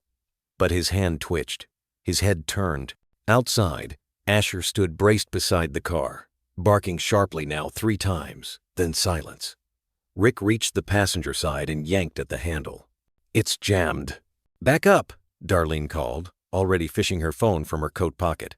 "We need the rescue team now." Micah didn't move. He kept staring at the vehicle, eyes locked on the faint shape behind the cracked glass. His lips trembled, his fists loosened. "Buddy," he whispered, "go." And Asher did. The dog leapt up, paws hitting the driver's side door. He barked again once, loud and sharpened, then dropped down, circling, sniffing at the edges. His body pressed against the frame, ears low, nose working overtime. Something shifted in Micah's face, something older than his years. He walked forward slowly, boots crunching through snow, eyes never leaving the wreck. He stopped just a few feet away. The cold had made his cheeks bright pink, but his voice was soft when he spoke. "You're not allowed to leave, Dad," he said. "You promised." Inside the car, Noah blinked. The words anchored him. Sirens began to wail in the distance. Red and blue painted the tips of the trees. Sheriff Gregg's SUV pulled up behind them in a spray of slush and gravel. Rick flagged him down. "He's in there, still breathing." Gregg was out before the car fully stopped. "Medic's 2 minutes out," he said, kneeling next to Rick at the door. His face tightened as he saw the angle of Noah's leg. "That's a bad one." Micah didn't flinch. He walked over, stood beside Asher, and placed one small hand on the dog's back. Gregg glanced down. "Micah," he said gently. "Hey, buddy, why don't you—" But then he stopped, because Micah was staring straight into the wreckage. Not afraid, not trembling, just waiting. Gregg's radio crackled. Voices reported incoming medical crew and warming units. Then he crouched down, opened his notepad, and quietly began to write. Subject: Rescue of Officer Noah Hill. Time: 2:27 a.m. Location: County Road 19. Condition: injured but alive, responsive. Rescue initiated by K9 Asher, alerted household by barking. Led family and neighbors directly to crash site. Child Micah Hill. Vocalized first contact. Broke mutism. Recommendation. Issue honorary rescue badge to Asher. Recognition of service beyond training. Note: Asher's presence appears directly tied to child's breakthrough. Greg set the pen down, looking at the boy again. Micah didn't say another word. He didn't need to. The ambulance arrived. Paramedics taking over, gently extricating Noah from the twisted seat. There were quiet commands, the hiss of oxygen, the zip of gloves. Through it all, Noah's gaze kept drifting to the red coat near the fender, the boy standing so still beside the dog. They wheeled him past, and Noah, bruised, bloodied, barely holding on, lifted a trembling hand. "Hey, champ," he rasped. Micah blinked, his mouth parted. Then he ran. He threw himself forward with all the weight his little body could muster, colliding gently with the stretcher as Noah reached for him. Micah grabbed his father's hand, pressed his cheek into the man's fingers. "I knew you'd hear me," he whispered. Noah closed his eyes, letting the tears fall. So did everyone else. And in the silence that followed, only Asher's quiet whimper broke the night soft, steady, like a breath saying thank you. The snow had only just begun to melt when the mayor's office called. It had been a week since the accident. Though bruises still marked Noah's ribs and sleep hadn't returned to his eyes, Avery Hollow was moving again, softly, reverently. Micah sat beside his father in the front row of the police station's small ceremony room. His red coat rested on his lap like a shield. Asher sat alert beside them, eyes flicking between Micah and the crowd, never straying too far. The room smelled faintly of coffee and wood polish. Officers had scrubbed their boots. Even Greg had shaved. Mayor Brighton stepped up to the podium. She didn't read her notes. She looked at Asher and said, "Sometimes we forget that heroes don't always wear uniforms. And sometimes they don't speak our language, but they understand us better than we understand ourselves." Her voice didn't waver. "This plaque is not just for a dog. It's for what he represents, for every night spent curled by a bedside, for every instinct shaped by love, for every step taken into the cold without hesitation. We honor Asher." She turned the plaque. To Asher, bravery without command, love without condition. A small K9-sized badge shimmered beneath the words. Mayor Brighton knelt and offered the badge to Asher, who sniffed it. She then passed it to Noah. "For you to place it." Noah turned to Micah. "You want to do it?" The boy nodded. He clipped the badge onto Asher's harness. It gleamed against the black. The room held a breath, then gave a soft round of applause, more gratitude than spectacle. Sheriff Gregg stepped forward. "You can't train a heart like this," he said, voice gravelly. "You can't teach a dog to run into the dark because he senses something's wrong. That's not obedience. That's loyalty. That's love." He looked at Micah. "You picked a good name. Buddy suits him." Micah gave a solemn nod. After the ceremony came photos.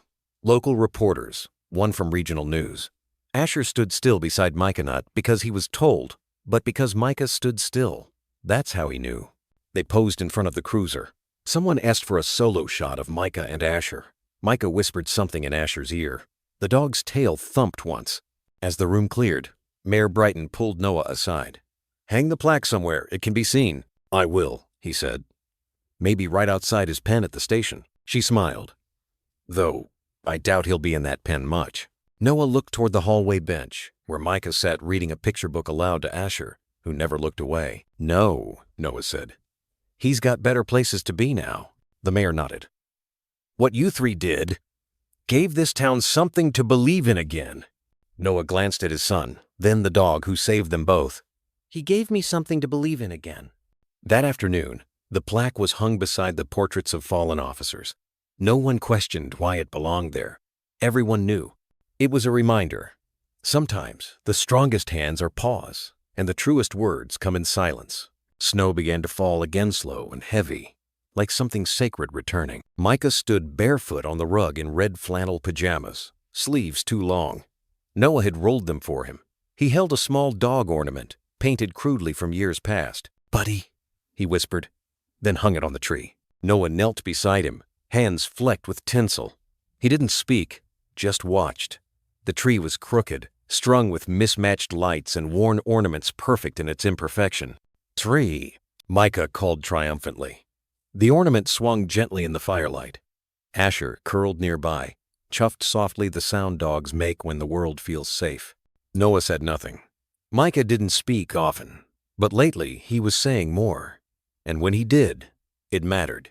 On the table were 2 mugs of cocoa, one with marshmallows melting. The other untouched had belonged to a tradition. 3 cups every Christmas. One for Elena, one for Noah, and one for the child they prayed for. Noah placed that last mug in front of Micah. The boy wrapped his hands around it like it meant something. He sipped, chocolate smearing his lip. "Good," he said. Asher rose, patted over, and lay beside Micah, chin resting near his foot. The boy murmured, "Buddy," again, not just as a name, but as a truth, and then humming, faint, off-key, familiar. Micah was humming Elena's lullaby, the one she sang late at night. He didn't know the words, but he knew the melody. Noah's breath caught. He walked to the old wooden box beneath the window, opened it, and pulled out a tiny music box. Winding it slowly, he let it play. The same tune, fragile, but intact. Micah turned. Something in his face changed. He climbed into Noah's lap. Noah wrapped his arms around him without a word. Asher settled at their side, completing the quiet circle.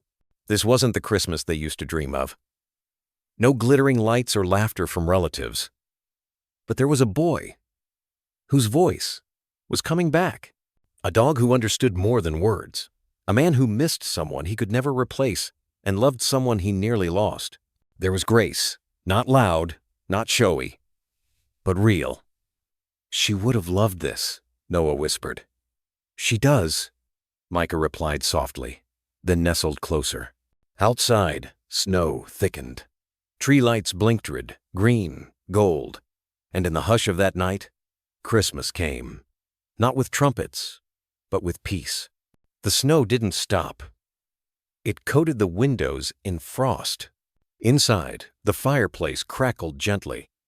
Cinnamon clung to the air.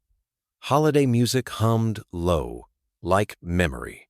Micah curled on the couch under a blanket dotted with tiny paw prints. Asher lay at his feet, one ear twitching. Tree lights glowed softly across the boy's face. From the kitchen, Noah watched. He hadn't planned to celebrate Christmas Eve, not the first one since Elena. Grief didn't care about holidays. It didn't make space for missing people, but Micah had circled the date on the calendar. "We always read the last book on Christmas Eve," he'd said, "even if it's just us." So they read it. The same old tale Elena used to read about a snow fox, a midnight promise. Micah read every word, uneven but unflinching. Asher had laid his head in the boy's lap, unmoving. Now, the house was still. Noah padded into the room and knelt by the couch. "Hey, kiddo." Micah blinked sleepily. "You forgot your cocoa," he mumbled. Noah smiled. "Later.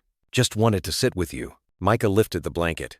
Noah slid under, surprised by the warmth. They leaned together, quiet. Asher rose, placed his paws on the couch, and nudged under Micah's hand. The boy smiled, petting his fur like it was second nature. Something in Noah's chest loosened. The knot he'd carried, grief, fear, guilt, began to uncoil. Micah leaned in, head against Noah's shoulder. "Daddy?" he whispered. "Yeah, bud?" "I love you," Micah said. 3 simple words. No music, no drama, just truth, falling like snow. Noah closed his eyes. "I love you too, Micah, so much." Micah didn't reply. He just breathed, safe and steady. Noah looked at Asher, who blinked back with eyes full of knowing. He reached down, scratched behind the dog's ear. "Thank you," Noah whispered. Asher didn't move, but his tail thumped. Micah stirred. "Can we stay here?" "For as long as you want," Noah replied. "Forever, if we need to." And so they stayed father, son, and dog wrapped in something fragile yet indestructible. The old clock chimed midnight. Christmas had come, and with it, not the return of what was lost, but the beginning of something new. The snow began to let go in early March, hesitant, like a grandmother releasing a child she'd held too tightly all winter. Ice became puddles, and the roof dripped like a ticking clock winding down the season. The backyard, once silent under snow, began to stir amid squelching, birds returning. And Micah spoke too. Not all at once, but in small, careful stitches. Words that once caught in his throat now stepped shyly forward one syllable, then another, then full sentences. Soft, uncertain, but real. Noah kept a notebook in his coat pocket. The 3rd of March. "Asher, come," he shouted across the yard. Not fear, just joy. I almost dropped my coffee. The 8th of March. "Can I have syrup, Daddy?" I blinked back tears. "You bet, buddy." The 12th of March. He called out in the night. "Daddy?" It came from Trust. The light changed, grew longer, softer. Micah sat by the living room window again. Asher curled at his feet, red crayon in hand. And now he spoke while he drew. "This is our tree," he said, tapping the crayon onto green loops. This was Christmas. Noah let those moments unfold, quietly, gently. Sometimes Micah would pause, uncertain. Asher would give a soft nudge, a whine. "You're doing fine, kid." Spring crept in, a robin on the fence, muddy paw prints in the kitchen, life returning. Noah began walking Micah to the school bus. One morning, just before climbing the steps, Micah turned and said, "Tell Buddy I took my acorn." He meant the carved wooden one, still tied to Buddy's old collar hanging by the door. "I'll tell him," Noah said, voice thick. After school, Noah opened his journal again. The 20th of March. Every word Micah speaks feels like a leaf growing back. From a boy who almost withered in winter. From a tree that never stopped reaching. From a promise you made, Buddy, without ever saying a word. The kettle hissed. Asher stirred, stretched like only old souls do. Noah reached for the last peanut butter biscuit, shaped like a heart or paw, slightly lopsided. Micah had helped bake it. Asher took it gently. Just gratitude, no rush. Outside, bare branches whispered. Soon, they would bloom again. The earth was waking. So was his boy. If healing had a sound, it was this. The creak of the screen door. The scrape of crayon. The laughter of a once silent child. And the slow, steady breath of a German shepherd named Asher. The road to the cemetery hadn't changed much. Snow lingered in patches, but the wind no longer bit. It whispered. Noah parked just outside the gate. Micah sat in back, folded paper in hand, silent. Asher beside him lifted his head as the engine cut off. "You ready, bud?" Noah asked. Micah nodded and climbed out. Boots a little too big. He gripped the paper tighter. They walked under the iron arch. Noah stayed a step behind, letting Micah lead. Snow melted unevenly on the uphill path. Asher padded close. They stopped at the grave. The headstone read, "Elena Grace Callahan. She sang the world gentler." Micah knelt. He smoothed the papyrus drawing. A boy, a big dog, a heart floating above them. He placed it at the base of the stone, anchored by a river pebble. "I made it for her," he said. Noah nodded. Micah looked up, then whispered, "Thank you, Mommy. We're okay now." The words rose like mist-soft, "Sure." Noah crouched beside him. Asher stepped forward, pressed his nose to the picture, then sat silent, still. "She would have loved that picture," Noah said. Micah didn't move. "She would have loved Asher too." "She would have," Noah whispered. "She would have called him your angel." Micah leaned against him. "She watches us?" "I think so," Noah said. "In songs, dreams, quiet moments like this." Micah nodded. That was enough. They stood. Micah took his father's hand, small, but sure. Asher rose and followed. A breeze lifted the corner of the drawing, but the pebble held. Halfway back, Micah turned and looked. No words, just a long, final glance. Grief, Noah had learned, wasn't only the ache. It was also the softening. The quiet moment it becomes part of you, like a well-worn quilt. At the truck, Micah said, "I think Mommy heard me." And Noah smiled. "I think so too." They drove home. The last snow clung to the trees, but spring whispered beneath it. And in the back seat, Micah hummed. A tune Noah didn't know, but felt in his bones. Elena's lullaby. Asher lifted his head and listened. Family. The journal was old now. Corners curled, the spine soft from nights in trembling hands. Noah sat by the window, final page open, pen hovering. Outside, the world had turned green. Wind chimes stirred in the breeze music only quiet hearts could hear. Micah lay on the rug, legs folded, coloring. Asher rested beside him, ear turned toward Noah, as if waiting for the last sentence. Noah lowered the pen. The 27th of March. He found his words. And in them, we found our way home. Noah smiled. Not the practiced one he used in town or the brittle one he wore in courtrooms. This one was different. It came from some chamber deep in the soul where peace didn't shout it, simply exhaled. The ink touched paper. It starts with a name. That's what I wrote the first day Micah stopped speaking. I didn't know then what we needed. Only that something had been stolen. From him. From me. From the quiet space where Elena used to sing in the mornings. But healing came. It didn't arrive on sirens or the wings of angels. It padded in on 4 legs, muddy paws, and a stare that didn't flinch. Healing came not loudly, but deeply.